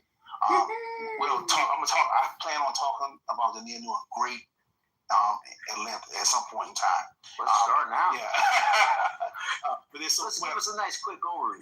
Let me give you help. Okay, so I get the email, and we need to get it says have officers bring me their helmets, right? So this is not my job, right? I'm in charge of routine operations, and that's what I was going to be doing on that day. I was a lieutenant working day work at that time because the CDC was closed, right? Because of COVID. Right. So I'm like, why are they having me bring their helmets? But my captain told me to do something, so I'm gonna follow orders, right? So the mechanism typically is that you would take if your helmet, because the helmets were expired, right? So you would take your helmets and you would take them over to the property, and then you would go get another one, which is across the street. So, but they just wanted what's the name of that building again? That's at the right across the DNC, right? It's no. When we would get, they could do it over at the Fairchild, because I think they did do it. They did get certain equipment at the Fairchild, so it could have been done at the Fairchild, or it could have been down at the property building at I can't remember what it's called. I can't remember the name of the building. But anyway, they typically had a great control. Never would a equipment exchange occur from a lieutenant at the Capitol. So they told me to get the helmets, right? Just take them off. But they didn't tell me to issue out any new helmets. They didn't give me any instructions to tell the officers where to get new helmets. So later on, I figured it out. They just didn't want those officers to have those helmets on January 6th. What day was that email? That was maybe 7 to 10 days before January 6th. And it was after Pittman and Gallagher had the intel about what was going to happen on January 6th. So it was after that. Whoa, say that again. Okay, so now. Slow down. Okay. And clearly. Okay. Say that again. So the email from me to collect all the helmets from the Capitol Division officers was maybe 7 to 10 days before January 6th. But it was after, I think it was December the 20th of 2020, when Pittman and Gallagher had that intel of what was going to happen. And the report was 21 TD 159. And it basically laid out what was going to occur at the Capitol. So Pittman and Gallagher had that intel, which they never gave to Son or Chad Thomas. So it was between that. So who sent the email? Okay, my captain sent me the email, right? But I don't know who had him send me the email. I know my captain at the time had nothing to do with that. So but somebody had him do it. I don't know who that guy or person. Best case scenario, if everyone was talking to each other professionally, right, and we're getting to this, the intel report would come out. Mm-hmm. Operational leaders, Chad Thomas, Chief Son, Chad Thomas, and it would have trickled down to, lower level operational leaders like yourself, would have seen that report, and you would have said, wait, I'm turning riot gear and helmets, but the threat is actually going to be a little high. How about I got one for you?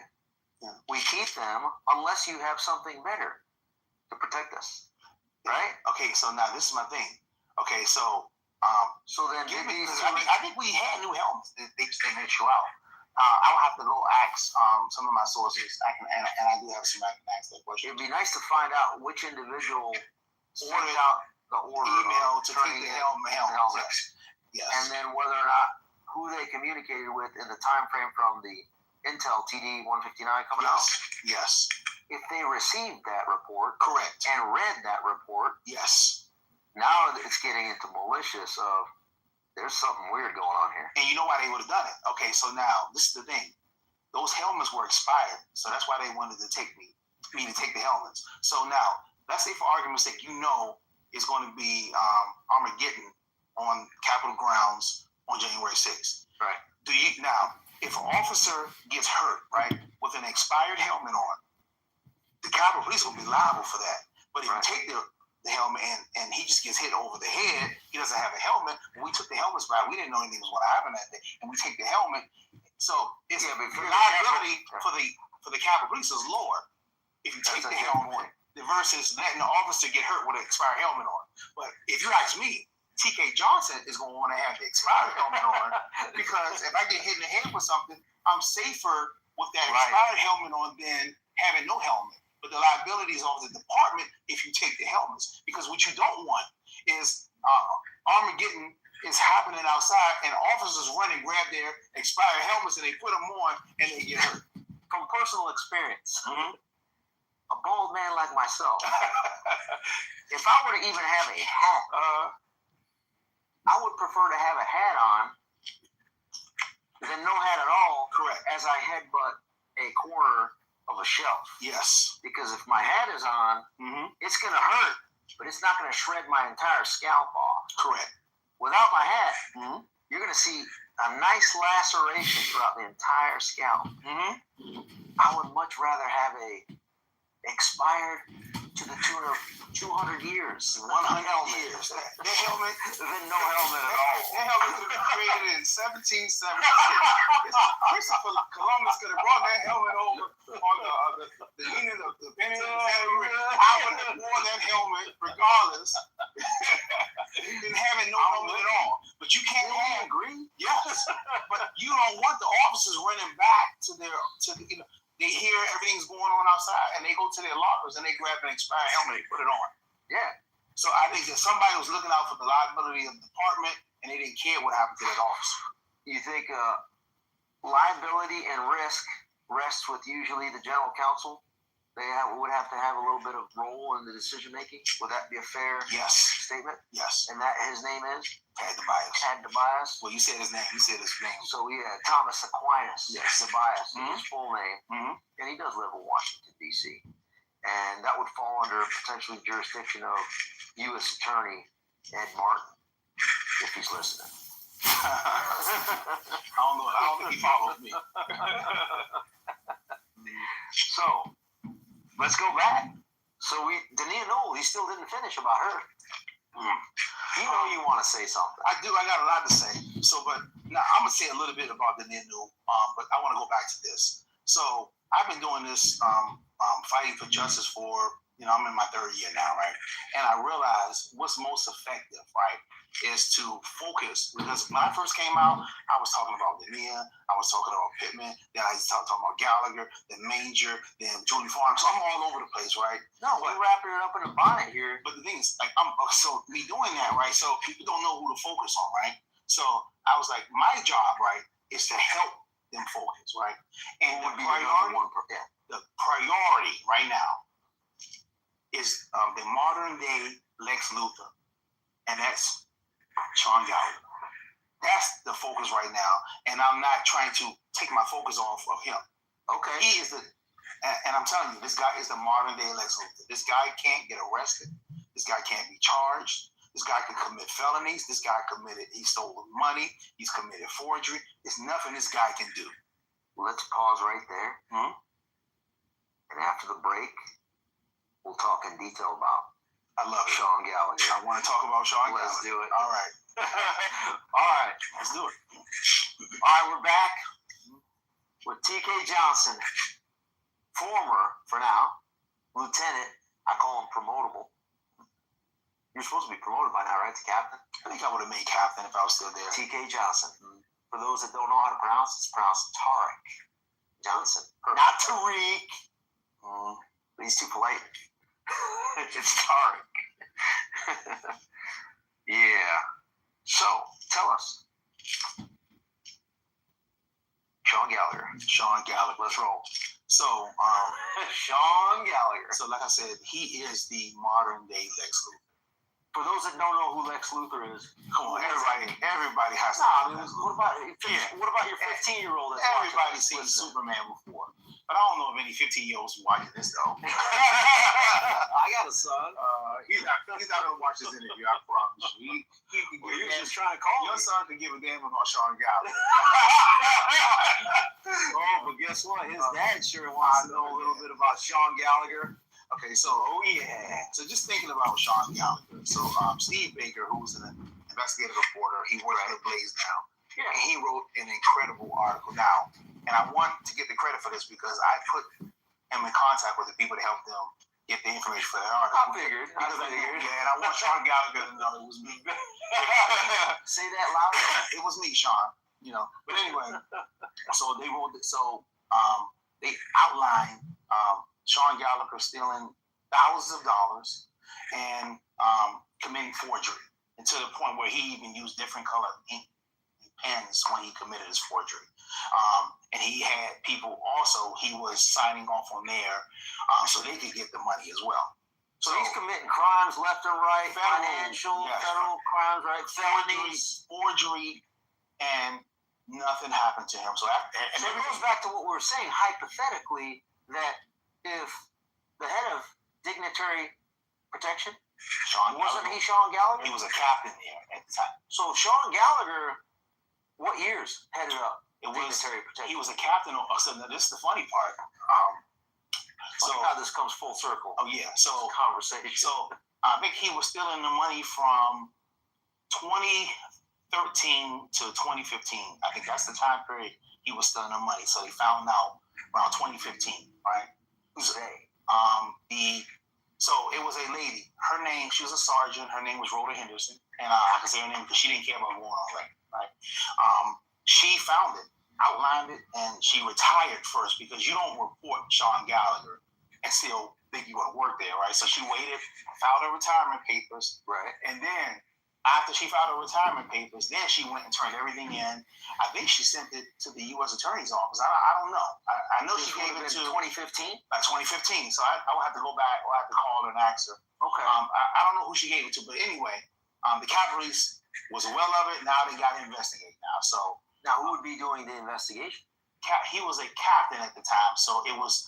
So if it's an inspector or above, the IG is going to do the investigation. If it's below an inspector, the Capitol Police, OPR, they're going to do the investigation. Well, you said before, if it's a crime, then the MPD comes in and steps in. The Capitol Police is still going to do an administrative investigation regardless. Okay. Now, what the chief of police can do, and I don't know, like I will have to go back and look. The chief of police can say, it can contact the U.S. Attorney's Office, and I think it's called a declination of non-prosecution. They can do that. So they said, listen, we know what this person did was a crime, right? The declination of, I think that's what it's called. Declination of prosecution. Yes. And they said that we can do that and say, listen, we know what he did was a crime, but we want to take care of it and we don't want him prosecuted.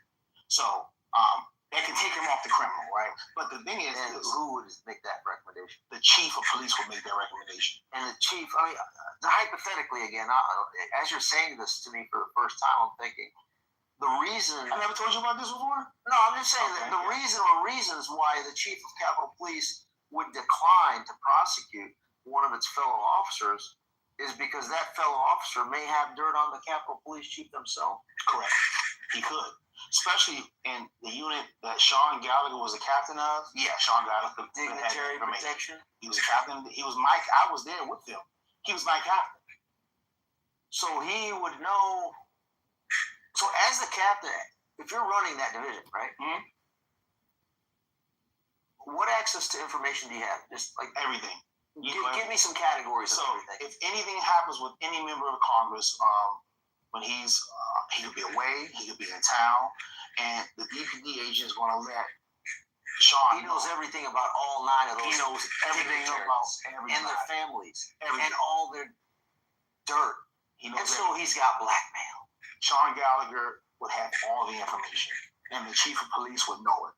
So that makes him, what I've heard people say, is untouchable? He's untouchable, yeah. Sean Gallagher is untouchable. I take that as a challenge. You can take it as a challenge all you want. Sean Gallagher is the... After we finish, okay, okay, before we started this interview, Sean Gallagher was untouchable. After we finish this interview, Sean Gallagher is still going to be untouchable. And me, challenge accepted. Now, I will tell you this: I'm fighting it, and I'm battling Sean Gallagher right now. But I'm not trying to get like. And if you look at my tweets for the last couple of years, right, and I say specifically, I am not looking for accountability because that's not my decision. It's not for me to administer any accountability to anybody. I'm looking for justice. At the very least, people should make whole the people that Gallagher and Pittman hurt. Mm-hmm. That's what I believe. I don't think that's wrong, you know. And then you do that, I stop. If they say, listen, all right, TK, we're gonna give us a list of everybody that Pittman and Gallagher hurt. It's gonna be a few thousand people. And then after they got their list, because they hurt, because like I said this before. Anybody that was on the grounds on J6, demonstrators, police officers, they were all hurt. Now, this is the thing. Pittman and Gallagher won't say that they did anything wrong because if they, if let's say for argument's sake, they said, well, Sean Gallagher and Pittman did mess up, right? And now we got to fix the people that were made whole. You would think that's easy. What? They would just say, all right, make everybody whole, right? Right. Especially your own police officers. They can't do it because if they take responsibility and say we messed up on January 6th, that means they got to take responsibility for all the deaths. And that's what they don't want to take responsibility for. All the deaths. Ashley Babbitt, all the other, Roseanne Boylan.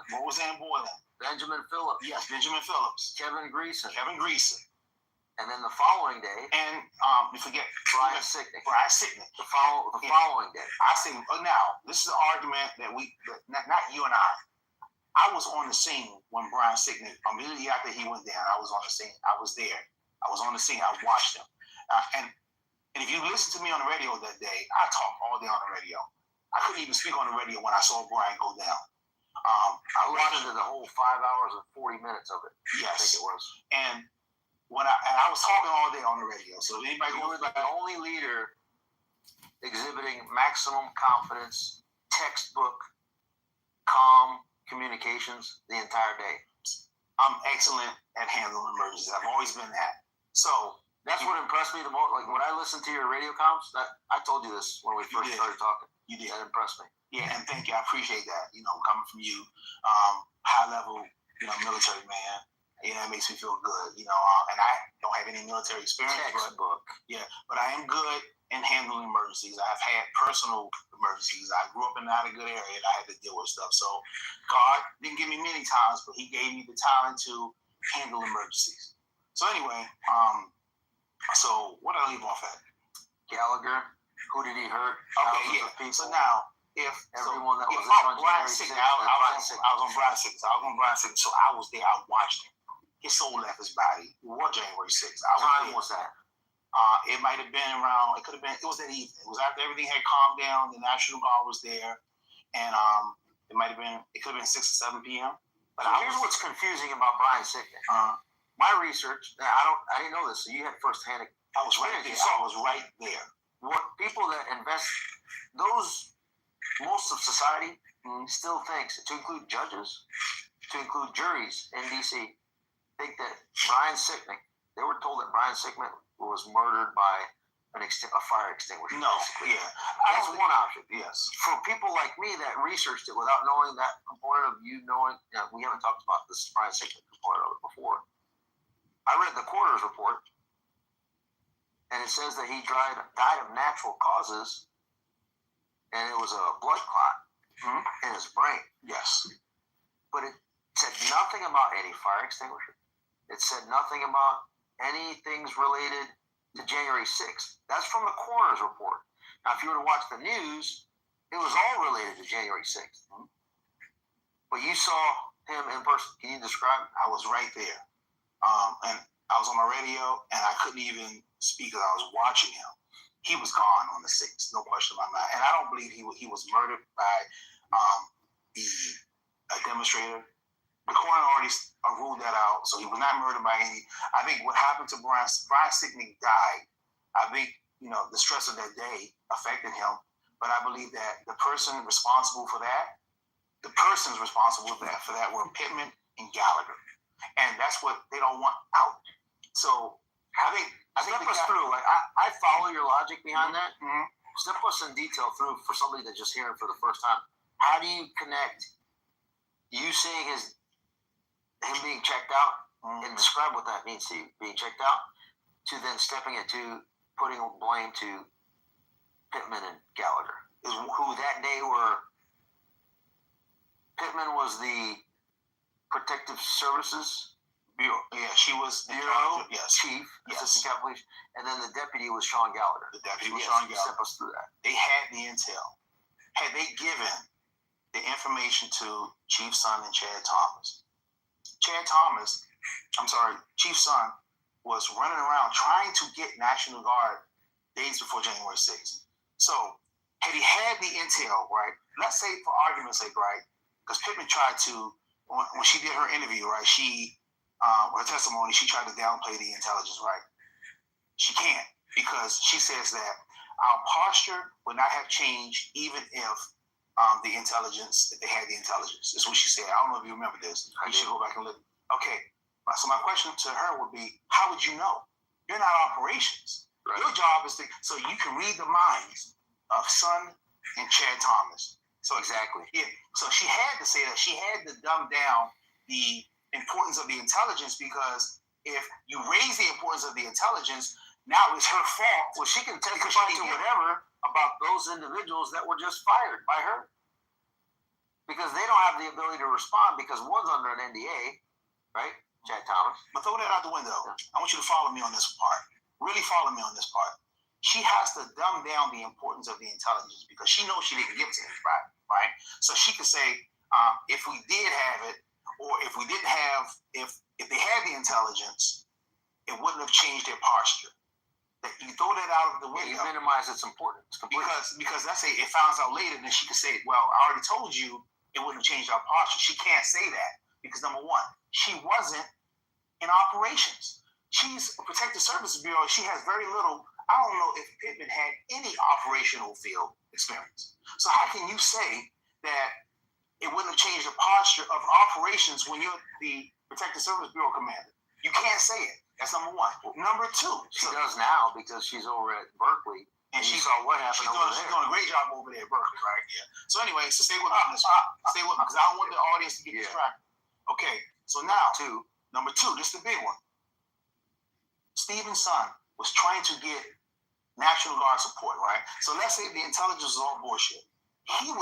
It's still something he can use because he's trying to say, listen, I want the National Guard here. Now I got this report saying what's going to happen on January 6th. Now they got to look at the intelligence and say, well, we're still not going to give it to you. And then if something happens, now they're on the hook. So Pittman and Gallagher just don't give it to him so he can go ahead and use that. Because if you give him that, you give some more leverage to articulate the need of the National Guard. So you don't want to give him that. You saw him trying to get National Guard support. And that's what leads to my theory that I've been explaining is that it was intentional. Yes, it was intentional. So that January 6th could play out exactly how it played out. Yes. And all of us didn't know that at the time. Mm-hmm. But hindsight, looking, researching, that theory, there's more and more evidence to support that theory. Yes. And this is the thing. Somebody can make the argument. But we need their communications. Yes. We need their emails. You need everything. We need the NDAs. Yes. We need everything. Everything that Tad Tobias has his name on needs to be released. Everything. Yesterday. Mike Johnson, John Thune need to order that. The thing is this.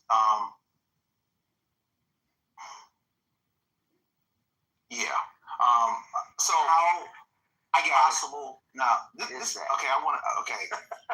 My goal, like I said, and I'll say it again.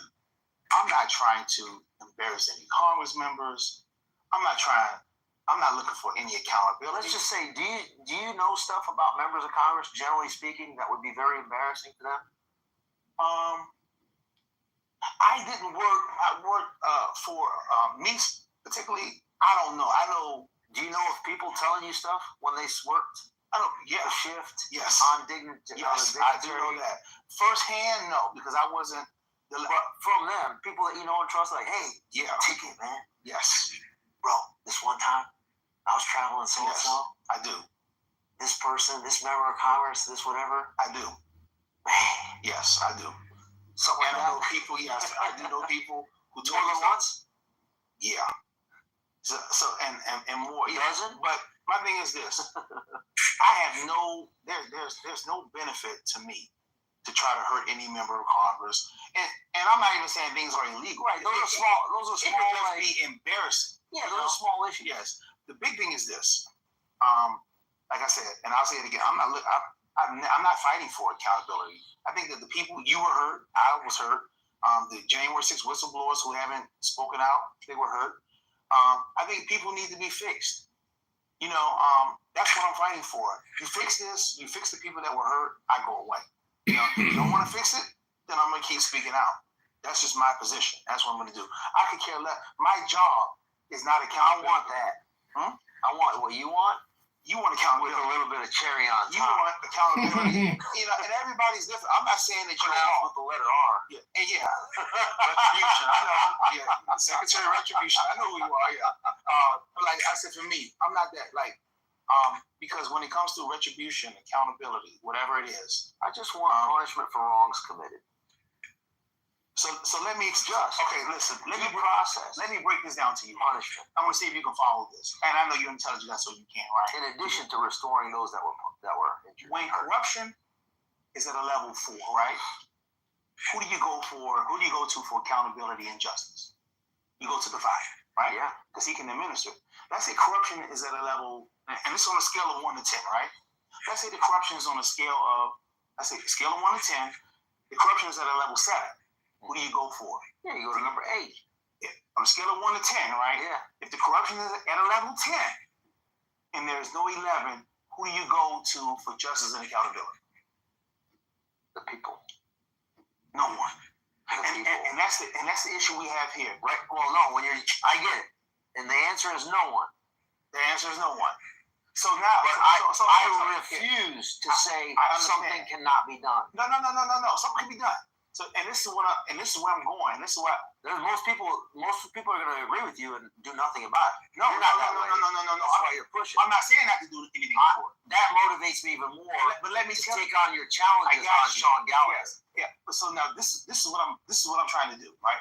Okay. So this is motivating me 11-fold. The corruption. You got a 10. The corruption. I'm going to mobilize the 11. This is what I'm trying to explain to people. The corruption at the level of Sean Gallagher is a 10. It's a 10. So there's no 11 to go to. So what you can do, and it's not weak of me, right? So people can say, because I'm not a weak man. If you follow me for the last 2.5 years, you can say I'm not a weak man, right? But I'm also a smart man too, right? And I know that you could probably appeal to a Sean Gallagher because you do have to appeal to a Sean Gallagher. It is what it is, right? So you can say, hey, listen, if you don't, nobody's going to try to, I'm not necessarily trying to hold you accountable, but you did do something wrong and you know it. You can start to figure out a way to fix it.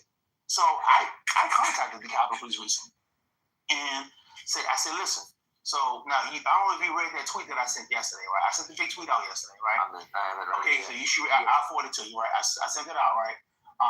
And I called, I'm not going to say who I contacted, right? But I got a friend within the Capitol Police. And I contacted that friend and I asked him to contact another person within the Capitol Police to deliver a message that would ultimately land with Sean Gallagher, right?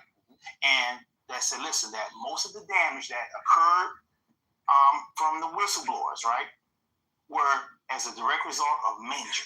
So we can bury the hatchet, right? So, and I said that basically Gallagher has 48 hours to respond, right? So this is me talking to them, so we figured out the date. And he said, so the guy I'm talking to tells me, he says, give him a third day. I said, I'll give a third day. Gallagher's response to me was effectively, go fuck yourself. Because he believes Elon Musk. You hear that? So he has, and this is the thing, right?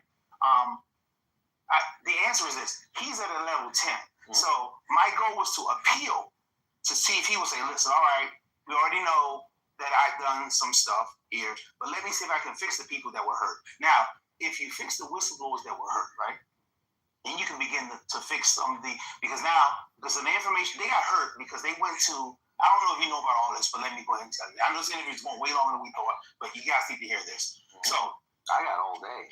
There were multiple whistleblowers, right? I'm detaining you. Yeah. There were multiple whistleblowers that went to the IG of the Capitol Police after January 6th. Yeah. His name was Michael Bolton, right? Yes. So Michael Bolton, after they gave him the information, right, because they were reporting on high-level commanders, Pittman and Gallagher, Julie Farnham, right? So after they went and reported the malfeasance, they said, listen, no, we hear what's going on in the news. We had the intelligence, we gave it to Farnham, Pittman, Gallagher. We gave it to them, right? So you know what happened to those people that went to Michael Bolton? Michael Bolton went and told Pittman and Gallagher that these guys went and they're telling on you guys now, right? So, but these guys thinking that they were protected whistleblowers, right?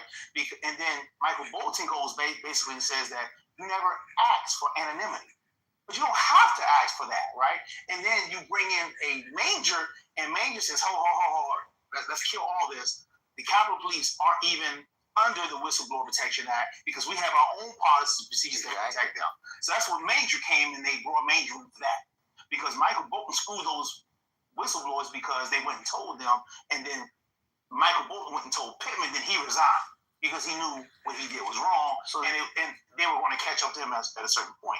So these are all level 10 players. We're at a 10. This corruption level is a level 10. There's no 11. The question is, so I went through this process, just like you're explaining right now, and I'm thinking to myself, who can hold these people accountable? And my analysis was we have to change the makeup of the House or the Senate so that we have a Speaker of the House and or Senate Majority Leader to be able to designate the appropriate chairs of the two oversight committees of the Capitol Police and the Capitol Police Board to then demand accountability. So that would have been Senate Rules and Admin on the Senate side and House Admin Subcommittee Oversight last Congress on the House side. Well, the only person or entity that was willing to play ball was Barry Loudermilk's subcommittee. Correct. Problem is when the Speaker of the House doesn't want the House Admin Subcommittee on Oversight to get to the full truth, because that Speaker of the House used to be the House Minority Leader, one of the 9 that was protected by your Sean Gallagher, meaning Kevin McCarthy. And Kevin McCarthy is known to have transgressions in his past that likely Sean Gallagher knows about. You have the Speaker doesn't want Sean Gallagher to disclose those transgressions. And thus, the Speaker himself doesn't want Barry Loudermilk to start to dig into the transgressions of January 6th and Sean Gallagher, because Sean Gallagher is going to throw the Speaker under the bus. Is that a fair assessment? That's probably what is taking place and did take place? That sounds fair to me. And that's why I took it upon myself to start to amplify to make sure that we removed Kevin McCarthy. Luckily, we had Matt Gaetz to help out with that. And then put a Speaker of the House that potentially isn't leveraged by transgressions when he was a leadership position. Luckily, in that case, that's why they first wanted Steve Scalise, right? Dual leverage off of each other, right? Did you forget something, though? And then we got to Mike Johnson. No, I'm still getting there. But the problem is that, go ahead. I don't want to go too far. I don't want you to forget. So, what am I forgetting? You're forgetting that there are other members of Congress, so it cannot just be just one. And it doesn't necessarily have to be criminal. People don't want certain things out, period. I can tell you this. I was in the car, right? I'm going to tell you a story. I'm trying to make sure I tell the story. I'm going to tell the story, right? All right, so you remember speaking, without getting into specifics, right? So I'm riding in the vehicle, right? And I heard something. Then I was riding with them, and I'm like, wow, right? So not illegal, but I heard it, and I was like, wow, but I'm doing my job. I'm not going to, because now I'm riding in the car, so obviously I would have heard, like, I'm not going to go disclose things that I heard, right? But I can say that I heard things, and I didn't hear it to the level of Dennis Harrison, but I heard, and I was like, wow. So come on. So other people. So wow, I was only agent for 2 years because I got promoted quickly to sergeant. Right. I made sergeant on the first time I took it. So I wish I would have was an officer long because I could have done different things within the agency. But when you're a sergeant, you go wherever they tell you to go. Right. So you can't really pick where you want to go. Right. So I heard what I heard. Right. So I don't know necessarily, because when you take that position, right, they got to know that. And I would always do this. I would never, like, you could put me in, on the stand, and I would never go back and say, I just wouldn't do it. It's just not who I am. Because if, I'm supposed to keep quiet about something, it's not necessarily illegal or moral or unethical. It's not, it's not a criminal. I'm going to do my job, right? So when you hire somebody, it's just like an embarrassing, something embarrassing. It can just be embarrassing, but it could be wow, And I'm so like a politically embarrassing wow that would have a negative impact. Correct. From their political perspective. It could be that people could view it differently. So the thing is this, some of those things could have made it to Gallagher about there were 9 speakers, there were 9 positions of leadership, and a lot of stuff could have made it to no. So now they just don't want it out. As the chief of police would know too. No, I'm saying yes, the Protective Services Bureau, Dignitary Protection Division Chief, Protective Service Bureau Commander. Yeah, but underneath, and that's Assistant Chief. You said Sean Gallagher used to run Dignitary Protection. Yeah. So now, what years did he run that? So I didn't get to finish telling you this story, right? Okay. It's important. Oh yeah. So yeah, because we got to stay on Sean Gallagher, right? Because he's the boss, right? Not Demi and it's Sean Gallagher. Daniela will get to her later, and I will get to her later. But when it comes to Sean Gallagher, right? Okay, so now Sean Gallagher steals the money, right? Investigations ensuing. He's not going to get prosecuted, so more than likely the chief did a declination of non-prosecution, and it was probably approved by the courts. They probably said, "All right, you guys got it," because he stole the money. What position did Sean He was Gallagher a captain. hold? He was a captain. For what? In dignitary protection. He was a captain of dignitary protection. Meaning he headed up. He was one of the commanders in dignitary. He was not the top. He wasn't the top guy, but he was one, right? The guy above him was Daniel Malloy, who was an inspector. The guy above him was Donald Rouillet. Okay, so that was Say that again? okay, so Don Donald Rouillet was Rouillet. Donald Rouillet. She was funny. It was okay, so I forgot this one. Okay, so it was. That's why I'm here. I'm probably the only one that can ask these questions. It was Chad. It was Sean Gallagher was the captain. The inspector was Danny Malloy.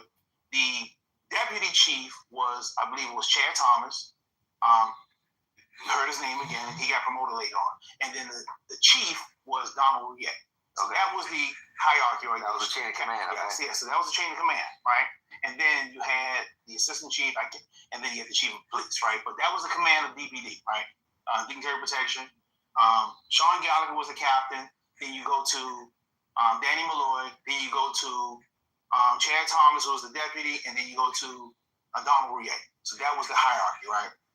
So the investigation ensues, and I believe it was Donald Rouillet. I believe he was the chief of the Protective Service Bureau. I believe I saw the report. I can't remember, but I see so many. I read so much stuff. People have sent to me, and I read a lot of stuff. Right? I think it was Donald Rouillet who recommended termination for Gallagher. Right? I think somebody came and superseded. He said, "Oh, you're not fired." Who's that someone? Who came and said that you're not fired? Yeah. Was it a member of Congress? I don't Possibly. I think somebody. I don't Possibly. I'm not even going to guess. It could have been the chief of police, and I think the chief of police at the time was Matthew Voderosa. I'm not 100% sure, but I think it was Matthew Voderosa. In the realm of possibility, could it have gone something like this? A member of Congress or a leadership within Congress the chief contacted the sergeant at arms for the sergeant at arms to then contact the chief, for the chief to then so it would have been directly to the chief, and then the chief would have said, like, nah, this ain't happening. Okay, so the discipline would have come from the Capitol Police because Sean was a captain at the time. So the discipline would have went to the board, the police board, which was made up of the architect, the Senate Sergeant at Arms, the House Sergeant at Arms, and they would have recommended termination. Then a member of Congress could have saw what was about to happen to Sean and went and told the board, "You're not going to fire Sean Gallagher. Give me something else," right? So then you go back down and say, "Listen, we're not firing Sean Gallagher. You're not going to fire Sean Gallagher. You will not fire Sean Gallagher." And if they say you will not fire Sean Gallagher, you're not going to fire Sean Gallagher. The chief can't even. All right. Yeah. So the chief. Pivotal question. Go for it. At what point, as an officer within the U.S. Capitol Police, do you receive a Capitol Police I still haven't told you the good stuff issued phone? You said at what level? Yeah. Sergeant. But now they give it to all the officers now too. They give all. Sean Gallagher has had for numerous years an official device, as well as probably an official computer. Yeah. A government issued computer, of course, phone, maybe an iPad. Of course, they had all that. Yeah, not an iPad. They didn't make iPads back then. But I mean, like currently, maybe, right?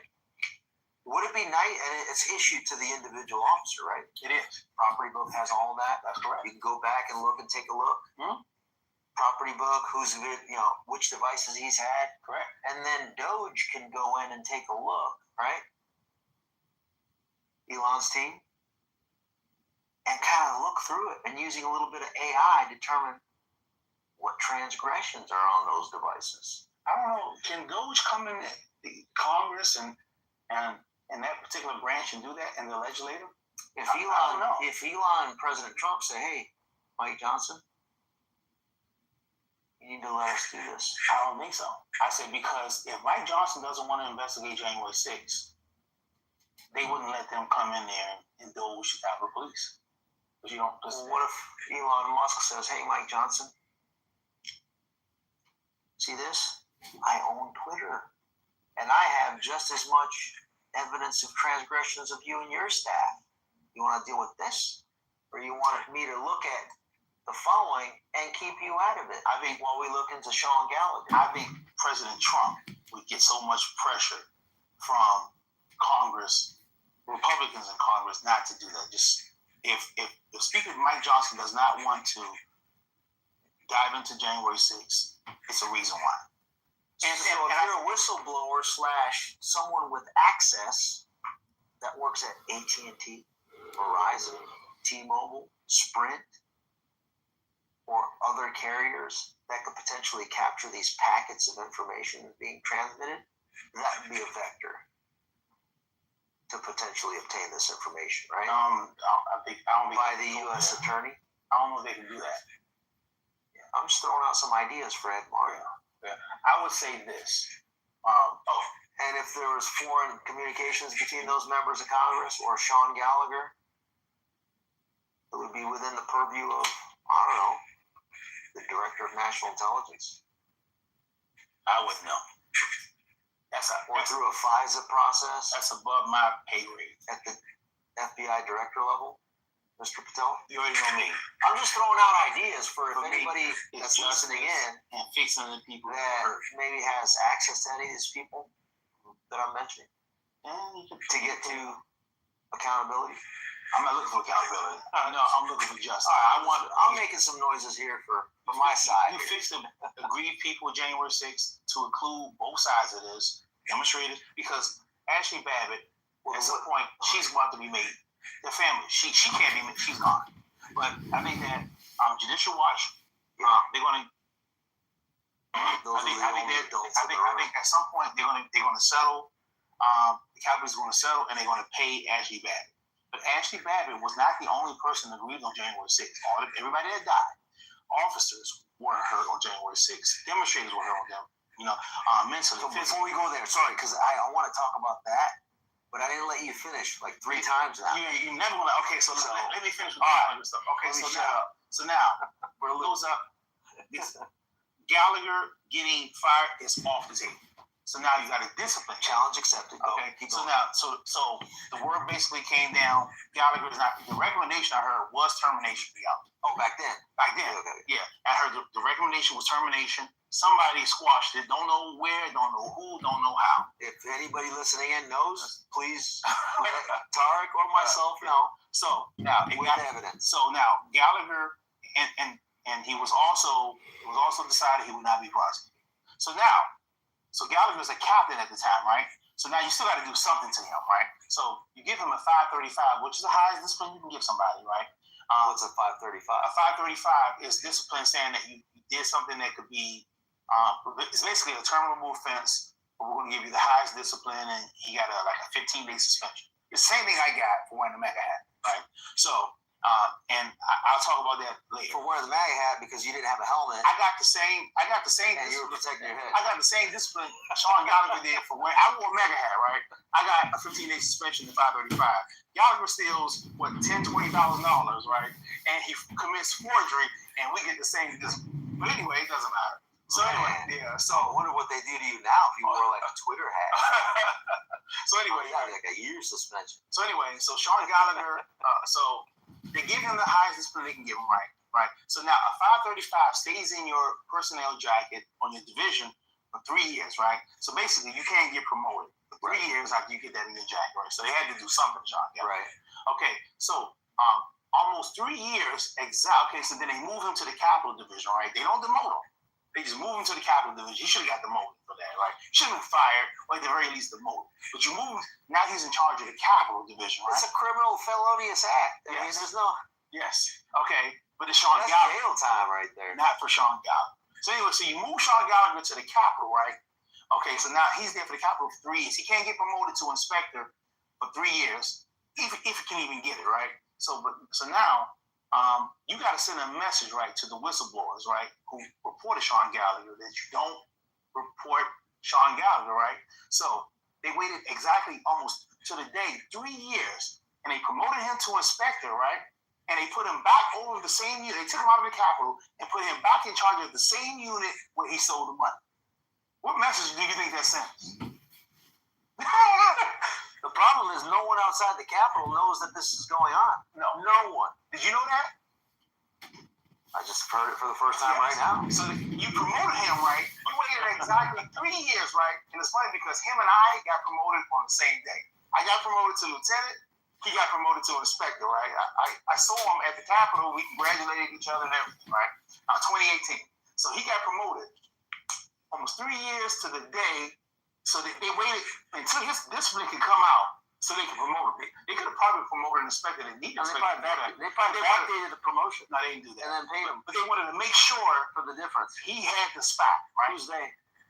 Whoever approves it's the board that does the signing off on the which board? Capitol. They do the promotions. Yeah. They know about all the promotions. So the Senate and the House Sergeants at Arms. Everybody knows about Sean Gallagher's promotion, right? So they waited exactly what year was that? This is in 2018. June 2018, he gets promoted to inspector. So June 2018, Paul Ryan was the Speaker of the House. He gets promoted to inspector. So Paul Irving was the House Sergeant at Arms. I think you're correct. So, but look, you wait exactly. Noted. Yeah. So you wait. Noted. But hear this though, right? So everybody knows what Sean Gallagher did. Everybody knows he stole that money. Everybody knows he. To include the House Sergeant at Arms. Everybody to include Paul Ryan. We all know it. Everybody knows this was public. This was the union documented. Everybody said he should be fired. We thought he was gone. And then 2018 is when he got promoted. Did it? And they put him so 2015. 2013. I mean, when he was doing it from 2013 to 2015. That was the tail end of President Obama, but that doesn't matter because this is all House stuff. This is all Congress stuff. It doesn't matter who's in the White House. Doesn't matter who's in the White House. They have no role no power, no influence, no nothing. So then 2015, 16. 2015 is when everything came out. Speaker of the House, Paul Irving. Everybody knew Sean Gallagher is the House Sergeant at Arms still, right? Paul Irving was still his House Sergeant at Arms, correct? Okay.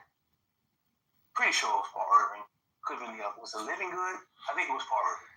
No, because Irving goes back. I can't remember when Irving came in. Irving was a Sergeant at Arms for Pelosi, Paul Ryan, John Boehner, Pelosi. Make a note of that. So anyway, right? So you got to send a message, right, to the people who, because everybody knows that Sean Gallagher took their money. So you give him the discipline. 3 years you can't get promoted. You got to give all the money back that you stole. Right? So how's morale? What everyone else is crap. But you shut up though. You don't talk. It's like it's just disgusting. You ever heard You're disgusted working for the organization here. It's like the mob. Gallagher is like a mob boss, right? Like you don't admit the existence of this thing. You don't talk about this. The only reason why we're talking about Sean Gallagher now is because of January 6th. Like Sean Gallagher will still be powerful, and people just wouldn't know. Now people are going to find out. We got to look at all of his devices and all of his communication. So and I'm not even finished with Gallagher. Okay, so you got to send a message too to make sure that you don't ever. So people got to know that you don't report Sean Gallagher or you want to get crushed. Do you use social media? Does he? Sean Gallagher? Yeah. Is he on anything? I don't think he's on anything. Facebook? I don't think he's LinkedIn. He might be on LinkedIn. I'm not sure. All right. So, got to send a message to the people too. So you wait the exact 3 years. Now you can promote him to a inspector, and you promote him. And he goes back, boom. And you put him back to the same unit. What's the name of the unit? Dignitary protection. But you put him in a higher rank. He was a captain when he was there the last time. And so now he gets to. Now he's even more powerful. Play ball with benign. Yes. Now he's even more powerful when you bring him over. And then when you get promoted to deputy chief, you leave him over there. Now he's deputy chief over there. So yeah. So what's his position there now? He's assistant chief now. He's probably going to be. He's above that though, right? Yeah. So he's and so now let's fast forward to now, right? Sean Gallagher gets promoted 3 times after he stole the money and everything. He got promoted to inspector, deputy chief. Does he live in D.C., Virginia, or Maryland? I have no idea where Sean lives. Okay, let's look that up so we can make sense. So anyway, I'm just telling people listening in. Let's look that up. And, so anyway, so now after you steal the money, we'll come up with solutions. After you commit the forgeries, you get promoted to inspector, deputy chief, and assistant chief. Right. Now he's probably about to be the chief. Now that Major's gone. So Is now he on the short list? Sean Gallagher is always on every list. The list can be long. Sean Gallagher's name is at the top because he's Sean Gallagher. So anyway, right. So now, But when you say because he's Sean Gallagher, my interpretation of that is because he has dirt on every single person in the leadership of the U.S. of the legislative branch. it means Leadership of Congress, House, and Senate to be able to continue to do whatever he wants to do, if it's rank, money, whatever. I would use it. This is what I say, right? Because It's a speculation. my focus is on Sean Gallagher. So it's a speculation that it's because he has dirt on Congress. What is not a speculation is that he has power. That's where does that power come from? So that's how I focus on where the power comes from. He has the power. So like No, but I need more details than that. well, we're working on that. But Okay. but you gotta hear me out. Sir, yes, sir. Some of the richest people in the world, right? Lieutenant? You never know who they are, right, until something happens, until they buy Twitter. Because there are a lot of people who never heard of Elon Musk until he bought Twitter. Or some people heard of him when he had Tesla. Well, that's what we're trying to flesh out here. So now, this conversation. Sean Gallagher has the power. Where he gets it from, whether he gets it from Krypton, the planet Krypton, or where he gets it from the sun or whatever, it's debatable. But what is not debatable is that he does have the power. Okay. So he can do. Sean Gallagher can commit crimes and he will not be prosecuted. Sean Gallagher can. January 6th. Sean Gallagher's actions led to the death of multiple people. Nothing happened to Sean Gallagher. We got proof that he had that intelligence and he withheld it. The only thing Nothing that happened to immediately Sean comes to my mind, I must stress this again. He has power, I agree. The way he got to this power is through the leverage and dirt game. Because when you're in those positions, and both you have committed transgression, and those that have more power and influence than you do, you observe their transgressions, you now operate as protectees of each other in life. Yeah. And we can go with that, but to me, now I need evidence. I'm a factual assessment. guy. That's an assessment. I'm not saying that that's true. I know. I'm telling you. I'm just saying that is what first thing comes to mind is that's I shouldn't say probably. That is possibly the answer to that. Because I'm a guy. And the way we find out about it, I want to look through all of his devices. Okay. So let's say he got the power from, let's say, Krypton. And then let's go ahead and pull out all the CCTV footage. Yeah. Let's say, for argument's sake, right, he has the power. Of Gallagher's movements on the Capitol grounds. Let's say, and let's pull all of his email systems through the Sergeant at Arms. Bill McFarland can go ahead and provide that. Go for it. Have at it. And then we look at all of his communications. He got look at this. Oh, look at that. And then we just say, you know what? America, look what we found. And oh, by the way, as part of that, we found some things that meet an element of a crime. And that element of a crime occurs in Washington, D.C.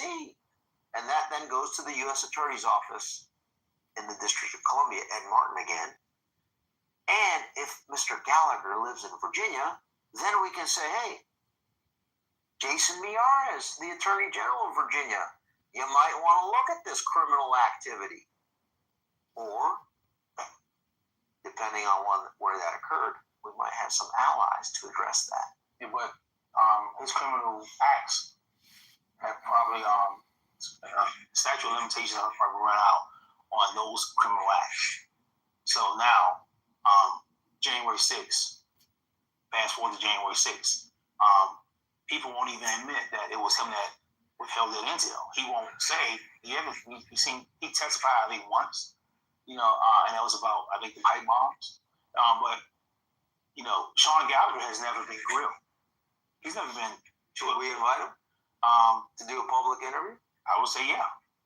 He should answer some questions. Public interaction, debate, I would discussion. Yes. But you have to ask him the right question. You have to ask it the right way because he's going to have Tad on the side. And Tad. I got a few questions for Tad myself. I have a lot of questions for Tad.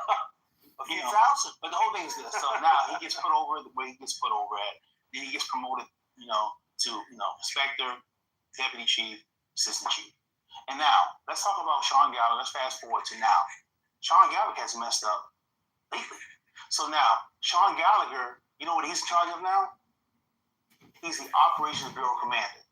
Every gun incident, now there have been multiple gun incidents within the last, since Donald Trump has been president, of gun guns getting in the Capitol, of guns almost getting in the Capitol. And do you know who the bureau commander is? Who has failed tremendously during that time? Because any gun that gets in is because Is his first name Sean? his name is Sean. Is his last name Gallagher? His last name is Gallagher. Oh, so it is Sean Gallagher. Yes, it is. See, and now, So it's not a laughing matter. So No. I've been reading your tweets on that Yeah. particular note. Mhm. So during the inauguration, which happened inside of the Capitol, correct. because originally it was going to be outside. And I was glad that he Because of the threat reporting that was taking place on President Trump's life. Well, at that time it was president-elect until he was he inaugurated. didn't have it inside. The 100%. risk was so great that they had to have it inside, and the guy that was responsible for his protection on the inside of the Capitol Sean Gallagher. was literally making decisions, potentially, that put President Trump's life in danger 100%.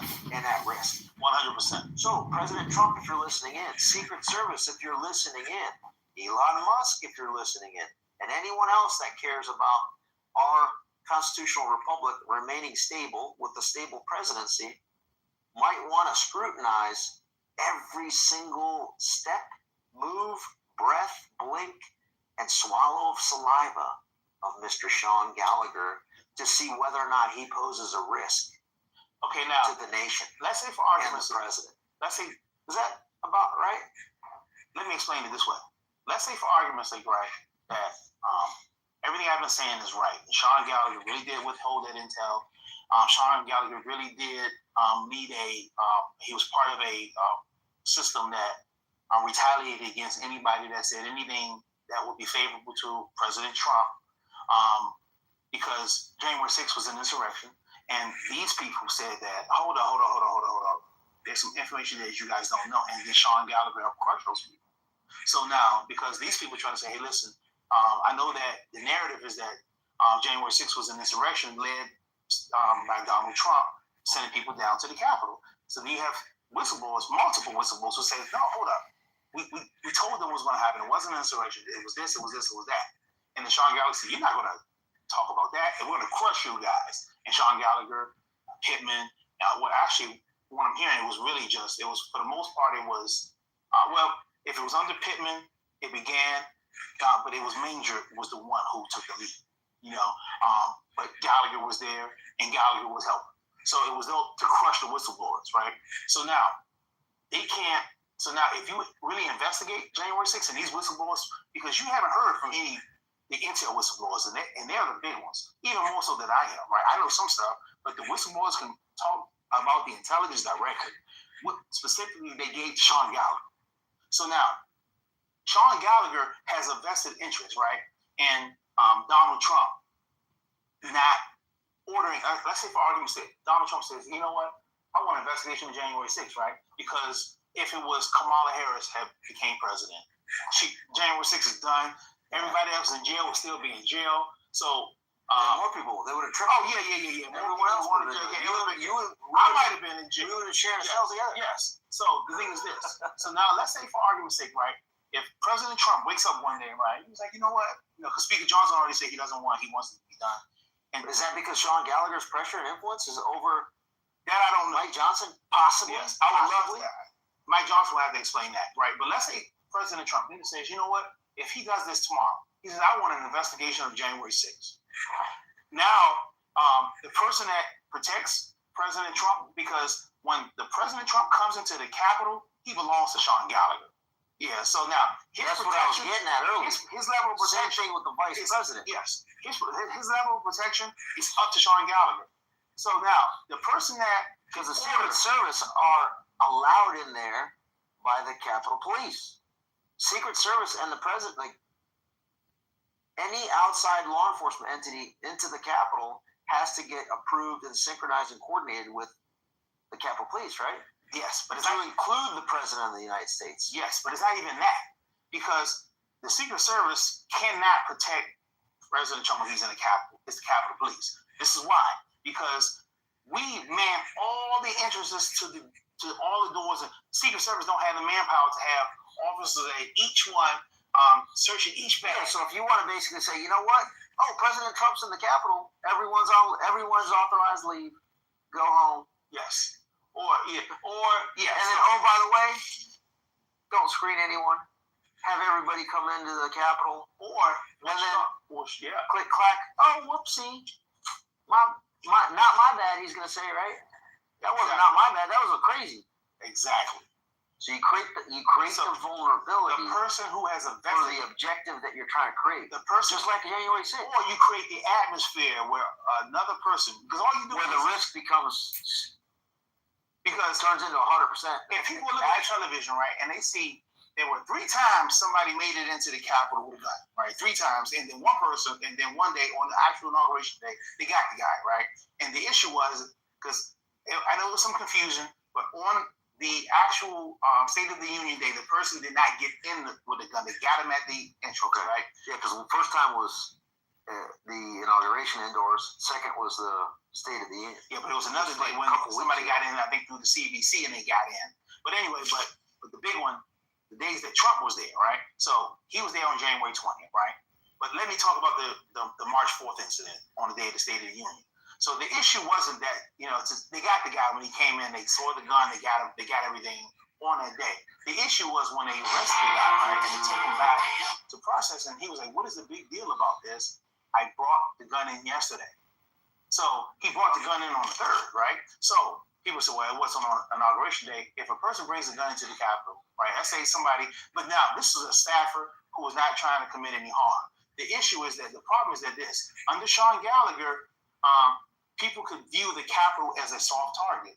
And I don't think that I know Sean Gallagher doesn't have the Operational Services Bureau expertise to stop guns from coming in. He was on operations when he was at the Capitol, maybe for a few years, but Sean Gallagher doesn't have much operational experience at all. He was a Protective Service Bureau guy. He knows that side. He doesn't know the operational side. So asking Sean Gallagher to stop guns from coming in the building, he has absolutely no idea what to do. So why would they put somebody in there like I have? Yeah, I'm an expert at that. Put somebody in there that has operational experience to know a gun has never made it past me. A gun has never made it past any officer that I saw that was under me being supervised. So Sean Gallagher can't say that. Multiple times and multiple guns have gotten into the Capitol in only like a 3-month period under Sean Gallagher. I gotta ask this, since you're talking about this. So Michael Byrd left his service weapon inside of the Capitol at the CBC, I believe, right? Yeah, CBC. In one of the restrooms that was accessible to the public to include children. What year was that, and who was his commander? I can't remember what year that was. Maybe 2018, 2019. I can't remember. So that would have fallen under Capitol Division. Yeah, it was Capitol Division. And then Sean Gallagher wasn't there. It wasn't there. No. Okay. So that would have wasn't there. That's another anomalous question. Like nothing really happened to him. To Byrd. Yeah, he got the same discipline that Sean Gallagher did for stealing all the money. 3-year probation. He got a 535, and he got a 3-week suspension for that. So he did get 3-week suspension. Yeah, okay. So he got punished. All right. So getting back on track. Right? Back on track. Sean Gallagher. Okay, so keep going. Now in he's been Operations Service Bureau commander. I can't remember when he got it, but since President Trump's been elected, there have been 3 successful incidents where people got into the building with a gun, and one where they caught the guy at the entrance. So, obviously, Sean Gallagher has no idea what to do. And of those 3 times successful, how many times was President Trump? Okay, so now the 3rd incident, on March 3rd, person got in. To me, so that incident still, even though it wasn't on that day, it's still, the person still got in, right? But let's throw that one out, the 3rd and the 4th. Let's go back to January 20th, right? So on January 20th, right? This is what I heard. I heard it was the Assistant Chief, Benedict, who authorized a person who was in possession of a weapon to be in the rotunda while President Trump was being inaugurated. So that person didn't have to go through screening. That person wasn't vetted beforehand, so that it's like they had no knowledge of that person coming up, right?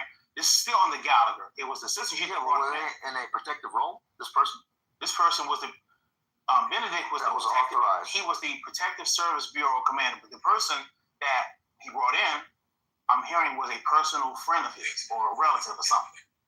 So was carrying a gun. So now, is that normal? no. So you can't have. How abnormal is that? Super abnormal. But now this is the thing: you can't have anybody anywhere near the president of the United States that wasn't vetted by the Capitol Police and the Secret Service beforehand. So why? Because this happened? Because of the failure of the Operations Bureau commander. Now the Protective Service Bureau commander made a mistake too. But the thing is this: Sean is supposed to tell everybody it was authorized. No. So this guy just rolled in. He rolled in with the person he brought in. Sean Gallagher, you got to make sure without going through screening. Yes.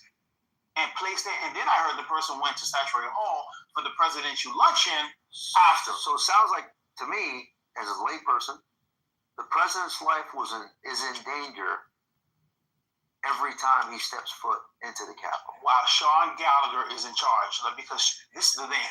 I don't think that do I think Sean Gallagher is trying to kill President Trump? No.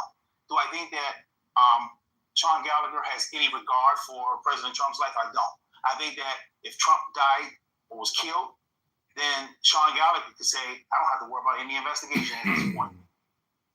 So I think that Sean Gallagher is a win if Trump dies for Sean Gallagher. I don't think Sean Gallagher is trying to kill him, but he's creating an atmosphere. That's why it's so important to expose this. His actions are creating an atmosphere where a person can say, you know what? The Capitol is probably, if I want to kill President Trump, the Capitol is probably where I should try to do it at, because I'm not going to go to the White House. That's a hard target. I'm not going to go here. I'm not going to go there. The Capitol is where I should try to do it at. And that's where the Secret Service is subservient to the Capitol Police. It's the only place in the country. It's probably one of the only places in the country where I would say so. Bam, that's the message. Yes. So that's the thing. So President Trump belongs to Sean Gallagher whenever he comes to the Capitol. Period. Secret Service, listen in. President Trump, listen in. Everybody that is going to plan for the next event. I mean, there's going to be another. There's going to be another State of the Union. But he's probably going to come up even before. So we need to make sure that this is addressed well before the next year. Yeah, it needs like time now. I would say so. My personal opinion. All right, what else on Sean Gallagher? We good? I think we're good. Oh, so anyway, basically, so I sent him the message, and his message basically to me was effectively go fuck yourself, because he probably feels he has the upper hand anyway, and he's untouchable. So what I plan on doing, I know we're wrapping up now, but from now, what I'm going to do, I'm putting all my attention on Sean Gallagher. There are other people I want to focus on, like you already said the name. Yeah. I'm not even going to say her name again because I want to focus on Sean Gallagher. Because I realized briefly hit on a few other names. When the major thing, and I'll briefly hit on it, but the major thing, right? Because I realized I started to focus just on major, and I started, so like when this stuff came out, successful because he just. I think bounced him. I think I had a role in bouncing. I think I had a role in getting him out. Yes, but this is the thing, and this is the hard part, right? And the thing right here, and this hurts me. This is hard for me to admit, but I'm going to admit this. I figured that if I kept working on Major, at some point he would step down. I can't do Sean Gallagher by myself. I can't get him by myself. I know I'm going to need help from other people for the Sean Gallagher thing, because he's that powerful. Who are some names that you throw out that could be allies and exposing? I'm still slowing down his corruption. I'm still trying to process that. But I know that like I said, it's hard to admit when you can't do something. But I know that Sean Gallagher is going to have to take a united effort. It's not going to be able to be me. But I want to keep plugging away. I want to keep talking to people. I want to keep his name out there as best I can. But I know that to take Sean Gallagher and his corruption down, I can't do it by myself.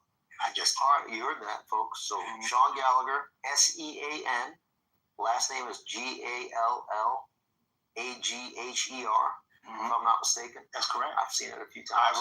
I've written his name plenty of times. You've written about All right. Help out, take a look at them, do a little deep dive, and provide what you have. Usually when I do that, I get a lot of information. And a lot of times it's information they don't like for me to know. So, we've been going a little while. I want to kind of wrap up with a couple of other names before I ask you my last question. Go for it.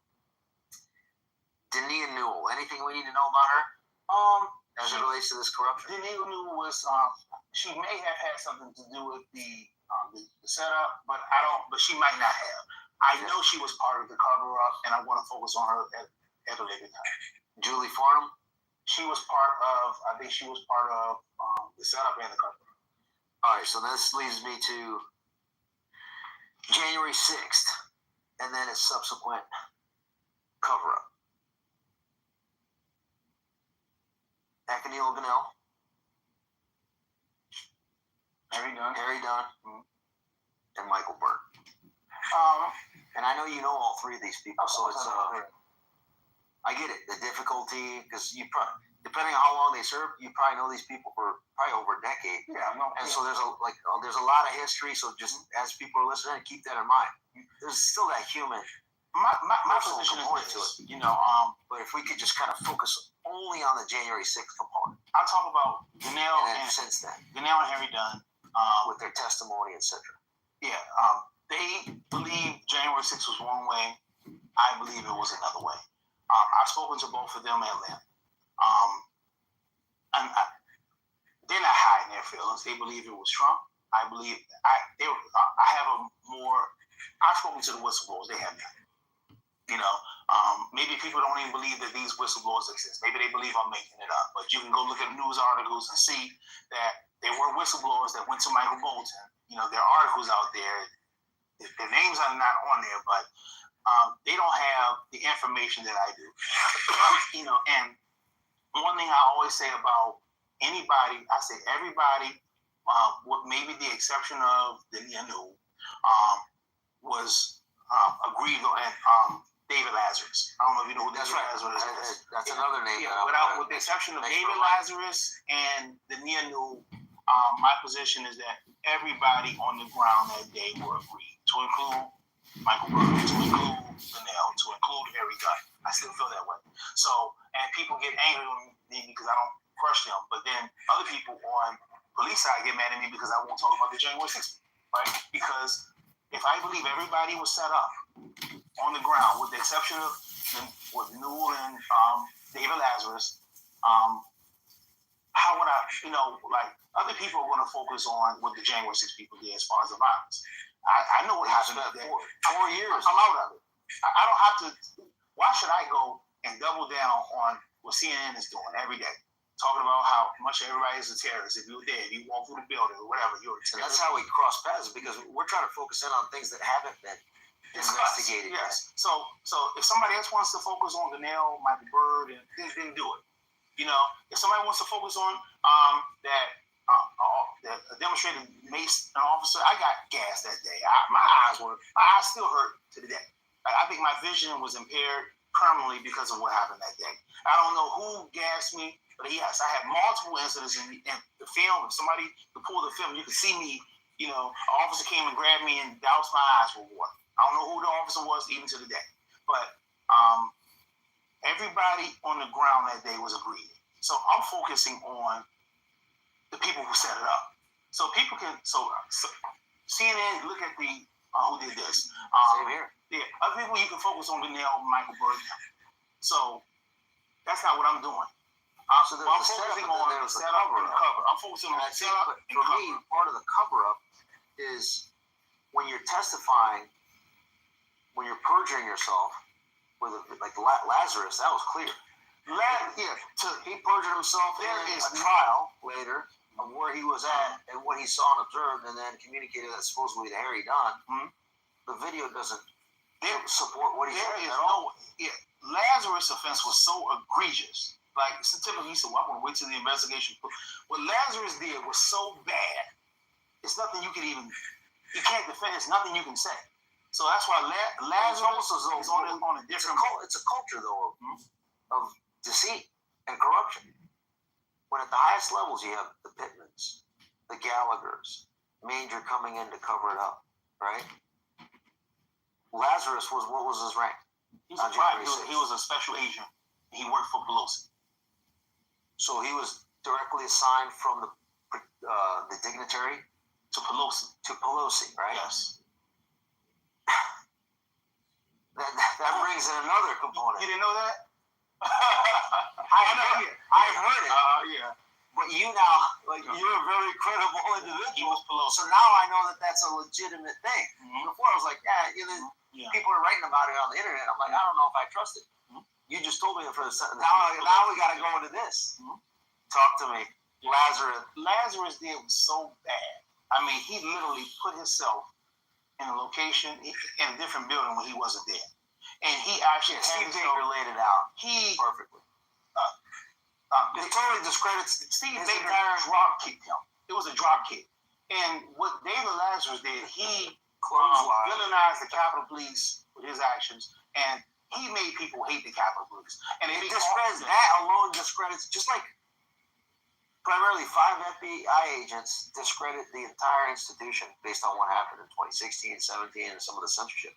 David Lazarus, when people see what happened and watch the video and his testimony, there's no way. Steve Baker put together, he put together, it discredits the entire testimony of all U.S. Capitol Police officers. That's how bad it was. He put everything and I believe, David Lazarus is one of one. It's the Pandora's. It's literally the key that opens up. Let's look everywhere else. David Lazarus. Let's look at Harry Dunn's testimony. Let's look at Akinilo Ganell's testimony. David Lazarus is the unicorn. Like, he wasn't even there, and then he got to retire, and then Manger went and had this fake investigation that cleared Lazarus of all charges. Meanwhile, his testimony resulted in guys getting 22 years. And he walks away in jail. He got the smile. Based on the lie. His lie. And that, I'm talking about Stuart Rhodes. Yeah, 22 years, and he wasn't pardoned. Stuart Rhodes didn't even enter the Capitol. Yeah, I know. He got a commutation, so he's still a convicted felon. What David Lazarus did. So now I want accountability. So my question is this, and let me ask you this one. And I would like to, if Stuart Rhodes was here, I would ask him today, right? Because now the FBI, they brought me in, right? Did you know I was subpoenaed in this case? So they brought me in. They brought me in, right? So FBI brought me in, agents and everything. So I was there. My attorney was there, everything, right? And so the Capitol Police wanted to be in the room when I testified, right? I told them, I said, I told the AUSA, I said, if the Capitol Police is in this room, I am not talking at all, right? So they said, well, we don't know if we can do the interview. I said, then fine, I'm leaving, right? So then they walked out, right? And then they said, we're going to do it because the Capitol Police wanted to hear everything I had to say. They said, we know you have issues with the Capitol Police, but we want to be in there. I said, absolutely not. If the Capitol Police is going to be a part of this, I am walking out now. So the Capitol Police couldn't be in there, right? So they were pissed, I know. So anyway, I told you this, right? Okay, so now this is excellent. Yeah. Okay, so now they asked me questions, right? So now I don't give a damn. I'm going to tell the truth, right? I'm not stocking the deck against anybody. So they wanted to say they asked me about the incident with the mega hat, steps and everything. They was like, do you think they asked me if I knew who they were? I said yes. I found out later that they were oath keepers. So now the FBI, I would give the FBI credit here. They didn't try to lead me at all. They just asked me questions and that's it, right? So they were going to call it. So I guess after I told them what I told them, they didn't want me to testify, right? But I told them, I said, listen, testify at the Oath Keepers trial. At Stuart Rhodes' trial. I was subpoenaed in Stuart Rhodes' trial, right? I got the subpoena at home, right? Yeah. So I was subpoenaed in his trial. So when I went to the FBI, they wanted to talk to me first, and they said they may have me come and testify, right? So I sit in there. I can't remember the FBI agent's name. My attorney would know. My attorney, and it was the AUSA, right? We were all there, and then they asked me questions. Who was the AUSA? I can't remember his name. It wasn't the main guy, but it was somebody. Okay, assistant, right? But anyway, so they had a big screen and they're showing me videos of me going up down the steps, right? And it's funny because, and I'll add this part, right? When I look at the video, right? I see Dania Newell in there. I'm like, oh, I had no idea she was there, right? So but that's another story because my discipline was. I'm not even gonna go there. This is another sector, right? But when I saw it, I was on fire. I was angry when I saw it, right? And I was like, but anyway, so they showed me this big screen, right? And they showed me, so it was like, do you believe that the Oath Keepers, right? They asked me to describe the incident. I told them everything, right? Do you believe they helped you? I said 100%. I was like, you see, you think you could have been? I was like, if those guys would not have helped me, I said, I don't know what would have helped. What would have happened to me going up and down those steps? I said, they absolutely helped me, right? I said, so they didn't leave me. They didn't try to push me to say, hey, okay. They didn't push me into no violence, nothing, right? Yeah. So I'm talking about the FBI agents. Okay. They weren't trying to lead me to a conclusion. I told them the truth. But also the Oath Keepers, there was no violence that you saw that they. The Oath Keepers, one of those guys. I'm not gonna say their names. I know. You may know their names. I don't know, but I know one of them doesn't want his name out. He's trying to distance himself from this. But both of those men helped me. One was in the front of me, and one was in the back, and they escorted me up, and they escorted me back down. And so, like I said, I don't feel comfortable that I would have made it up those steps in that crowd by myself without those guys. And I told the FBI the truth, and I would have said that if they called me to testify. But then after that, my attorney, they told my attorney they don't need me to testify. Of course. So I didn't testify. But no, I wasn't going to lie. It didn't matter. We know Biden was in charge, the Biden regime, and I know what they wanted. But I wasn't going to stack the deck and lie for anybody. I'm not doing that. I'm going to tell you the truth. They helped me. I don't care who is mad. If you say, well, we're going to do this to you. It didn't matter to me. I was going to tell the truth, and I did. And they didn't want my testimony in court. And that's why U.S. Capitol Police wanted to be present. Who from the U.S. Capitol Police was going to be present? Her name was let me get her name. That's important because it sounds like she was the one that was facilitating the cover up. See what's her name. Let's get her name. We're gonna have to do a little deep dive on her. Let's see. Her name. Real deep. Yeah. Not as deep as Sean Gallagher, but still.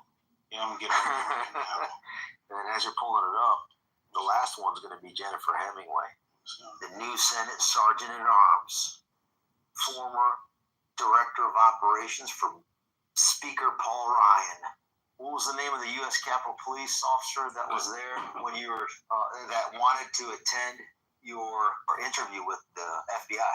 Yeah, so it was her name was Lisa Walters, right? So I got an email, right? It says, Mr. Johnson, I have been advised that your testimony has been requested by the defense in the upcoming Oath Keepers sentencing schedule before U.S. DJ Mehta as U.S. District Judge. Yes. Mehta. Okay, so let me go back. It was I'm 99% sure it was Lisa Walters that they wanted in the room, right? So then later on, they got notified. The Capitals got notified that the defense wanted me to speak, right? So and I got this email, right? It says, Mr. Johnson, I have been advised that your testimony has been requested by the defense in the upcoming Oath Keeper sentencing schedule before U.S. DJ Mehta. As you may be aware, USCP, OGC assists former employees of the department in these types of matters, especially when the testimony sought may pertain to or involve department events, operations, etc. In the event that you would like the assistance of the USCP, OGC is the Office of General Counsel. Right. Please advise. Thank you, thank you. So I told my attorney, right? So Ted Tobias is. Yeah. So now when I saw this, wanting to I was on fire when I saw this, right? Because this is in 2023. After I had already left the department, and I'm already speaking out against them. So now I get this, right? So I was going to fire him back. It was like I wanted to be disrespectful because that's the first feeling I got. So my attorney said, "Tari, don't do that." He says, "Just you're like, oh hell no!" I wanted to say, "Are you freaking kidding me? You dirty." Yeah. So, but didn't do that. I just said, replied, "Thank you." And I was respectful. But when I saw that, I was on fire. But it was Lisa. I'm 99% sure it was Lisa Walters back in 2022. It was November of 2022 when they wanted to be in the room. Was she a deputy general counsel? She was Lisa Walters. During the time of this email, she was the senior counsel, Office of General Counsel. Yeah, so she works for Ted Tobias. Yes. So Interesting. yeah. So it was her. So yeah. Say her name again, Lisa. Yeah, her name was Lisa Walters. Lisa I Walters. think it was Lisa L. Walters. Ooh, you just gave me a little homework assignment. Yeah. So yeah, and I'm not saying she was part of the setup or the cover up. I'm just saying that she wanted me. She wanted to be in the room. I'm saying she might. It was an absolute no. Lisa N. Walters. N is a Nancy Walters. But yeah, no relation to Pelosi. Yeah. But they asked me to testify. Well, they actually subpoenaed me. The AUSA. I went, told them what I saw. They didn't want my testimony. When did they give you the notification that they didn't want your testimony? I think after the interview. It may have been a couple weeks after the interview. And then I got in May. They said the defense wanted me to speak. And nobody subpoenaed me from the defense, right? So people get mad. Oh, why you testify? Nobody subpoenaed me to do. Nobody subpoenaed. So if I get subpoenaed, I'm not going to duck. I'm not hiding. I'm not going to a hotel. If I get subpoenaed, I'm going to speak. I'm not going to a hotel like Michael Byrd. Well, his situation, he was getting death threats, like horrible death threats. People wanted him dead. So, and you and I, you know my position on that. He was put in an unwinnable situation that he should have never been put in by Pittman and Gallagher. He should have never been. And then when I was evacuating, you listen to the radio transmissions. Pittman or Gallagher, they had the intel. They could have helped me with that evac. They knew what was going on, and they just listened. All right, so last one. Go for it. Jennifer Hemingway. I don't know her at all. I just recently, I had never crossed paths with her. Never crossed paths with her. Just so you know, and I know she's the Senate Sergeant at Arms now, though. She's now the Senate Sergeant at Arms. She used to be Paul Ryan's Director of Operations when he was the Speaker of the House. Mm-hmm. Does that mean anything to you? No. So, Director of Operations, a senior staffer for the Speaker of the House. It'll be the same as Jamie Fleet was. Pretty much. Yeah. Mm-hmm. So, my analysis when it comes to that is, I believe the only way to prove me or disprove me is for us to get in the mind of Paul Ryan or look at his communications, or Senator John Cena, who's now the Senate Majority Leader. Mm-hmm. I suspect that there was a conversation between Paul Ryan and John Thune to have her selected as the Senate Sergeant at Arms this year, being the chair of the Capitol Police Board, to allow another opportunity to cover up for what you and I are trying to expose. January 6th and the leadership failures, intentional cover-up, etc. Mm-hmm. In addition to that, that's why they moved Senator Mitch McConnell. Political pressure. They basically moved him from being the Senate Majority Leader to the chairman of the Rules Committee. That's the committee that has oversight over January 6th, the Capitol Police. You think Mitch McConnell's going to do anything? I do know this, though. Do you know who Jennifer Hemingway's deputy is? Who? Do you know? I don't. I know you don't know. Okay, so Major promoted 3 deputy chiefs, right? Yeah, so we should have been taught, right? So I know who you're talking about. So Major promoted 3 assistant chiefs, deputies who were deputy chiefs, assistant chiefs, right? Well, I take that back. Benedict was from outside of the department, so he brought Benedict in, right, and made Benedict an assistant chief. He made Sean Gallagher, who was the deputy chief, he made him assistant chief. He made Jason Bell. You probably never heard of Jason Bell. So he made Jason Bell, who was the deputy chief, assistant chief, right? So now you got 3 new deputy chiefs, right? Now, all of his appointments, right? So he made those 3 appointments. You know, Gallagher being Major. He He promoted a dirty Sean Gallagher. He promoted Benedict, who may have brought a person in with a gun and put him next to Donald Trump. That's who you heard? Sources. I heard it was Benedict who brought the person in and put a personal acquaintance of his in the rotunda while Trump was giving his inauguration, unvetted with a gun. Yeah. So, like I said, Benedict ended up getting moved from Protective Services Bureau, and they moved him over to training. So, so this training more important than leadership. in criminal, like the IED, investigations. Anyway, so you move him, and then you put a deputy chief, and you make that deputy chief, I guess, the acting assistant chief of Protective Services Bureau, and her name was Janita Mitchell. Slow down, name? Jenny? Her name is Janita Mitchell.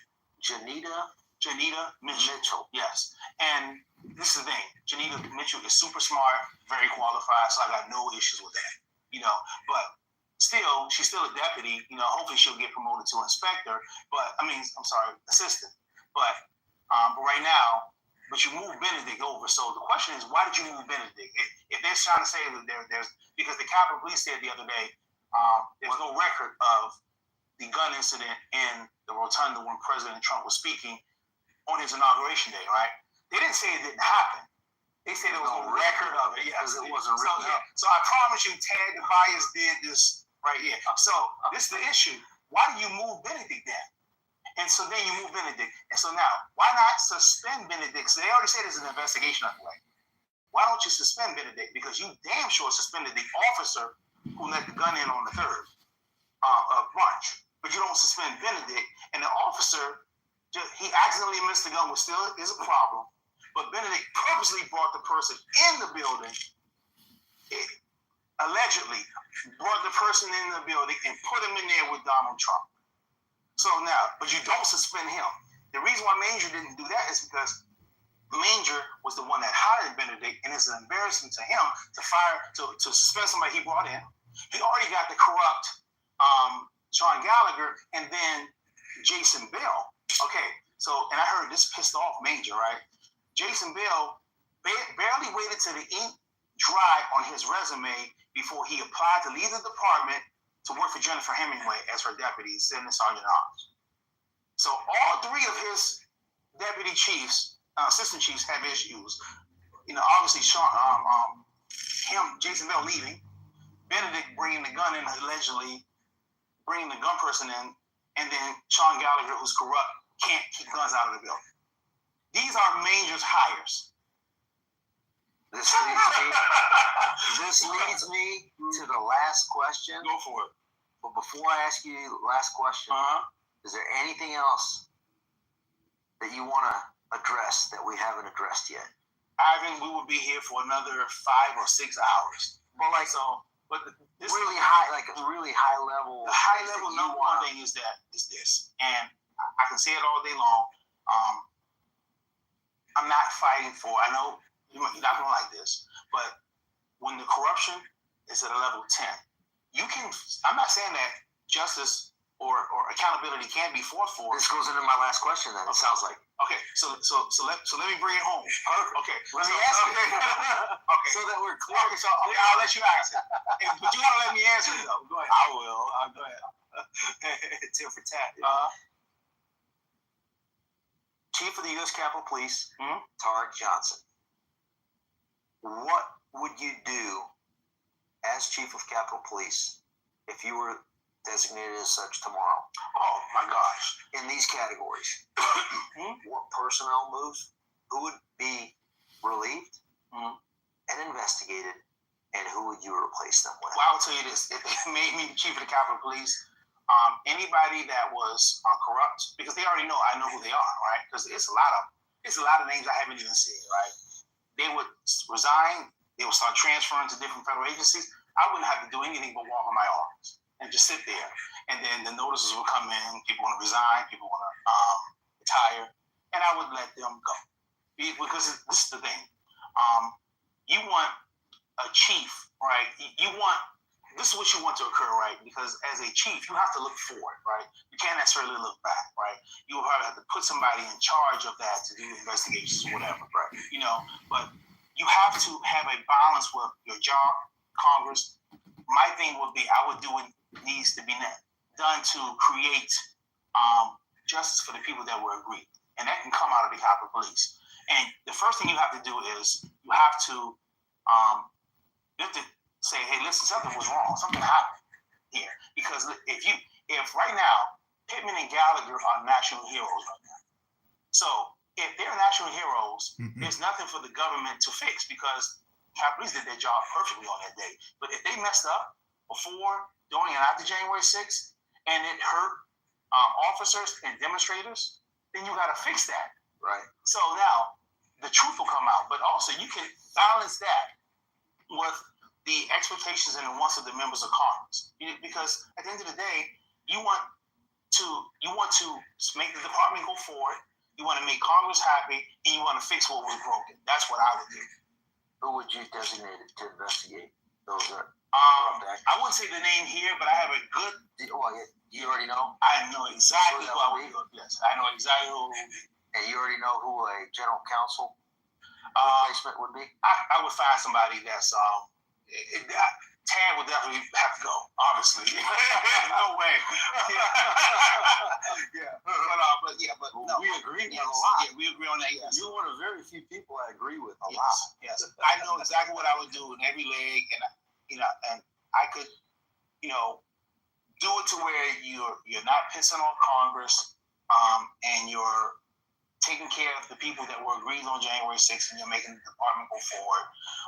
I'm an operations guy, so I'm going to stop the guns from coming in because Gallagher can't do it. So I'm going to stop the guns from coming in. I'm going to give the officers what they need, because that's ultimately what it is. And I'm going to show the officers that officials are going to be held to a higher standard, because right now, the way it is supposed to be is that officials are supposed to be held to a higher standard. When they watch Gallagher walking around and slithering around Capitol Hill, it doesn't show them that, because everybody knows how dirty he is. So I want to show the officers that the officials that supervise them are going to be finally held to a higher standard. That's what I would do. But you're not the top of the food chain.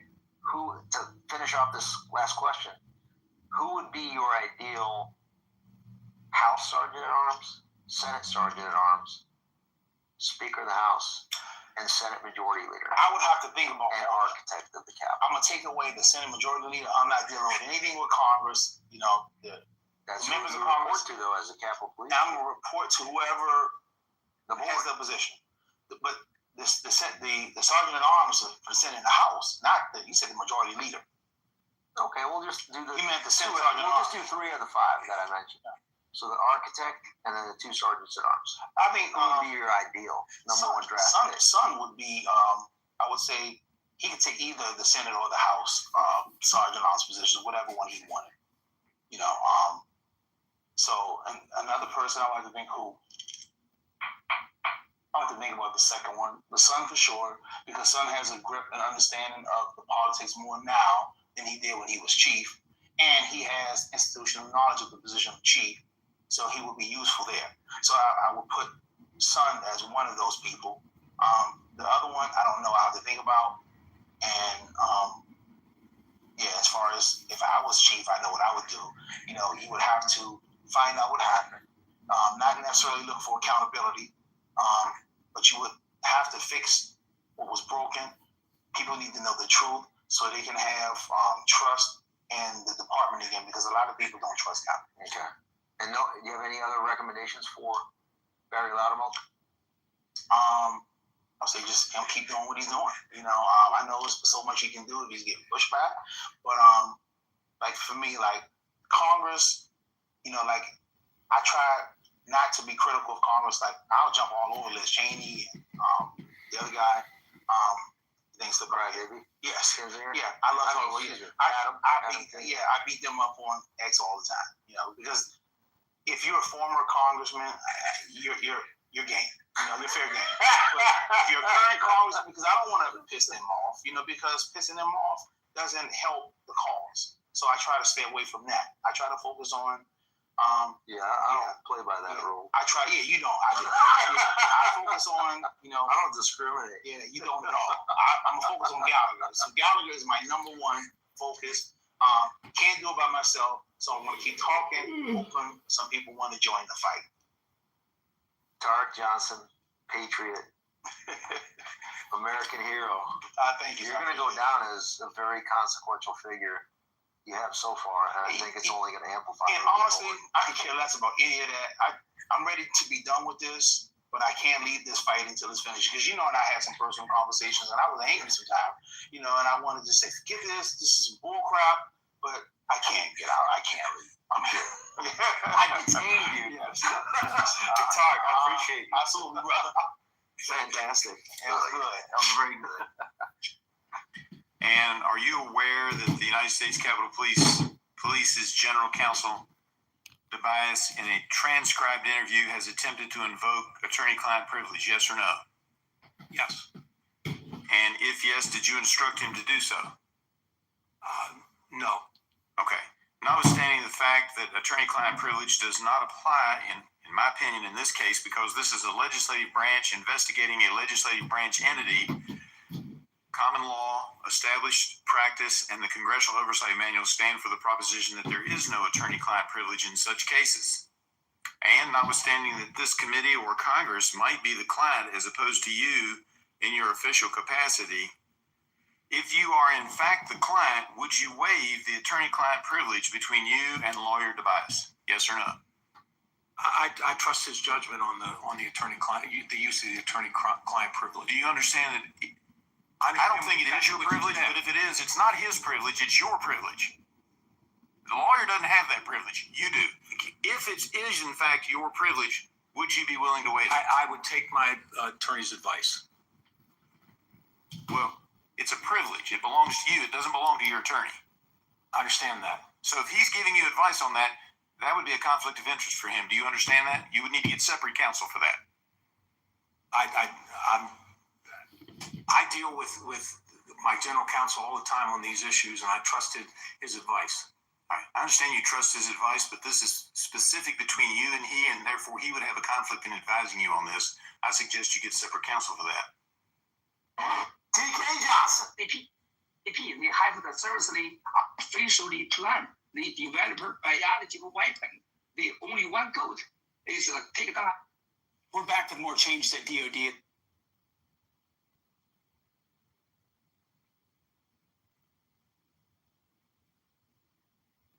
This time, an update on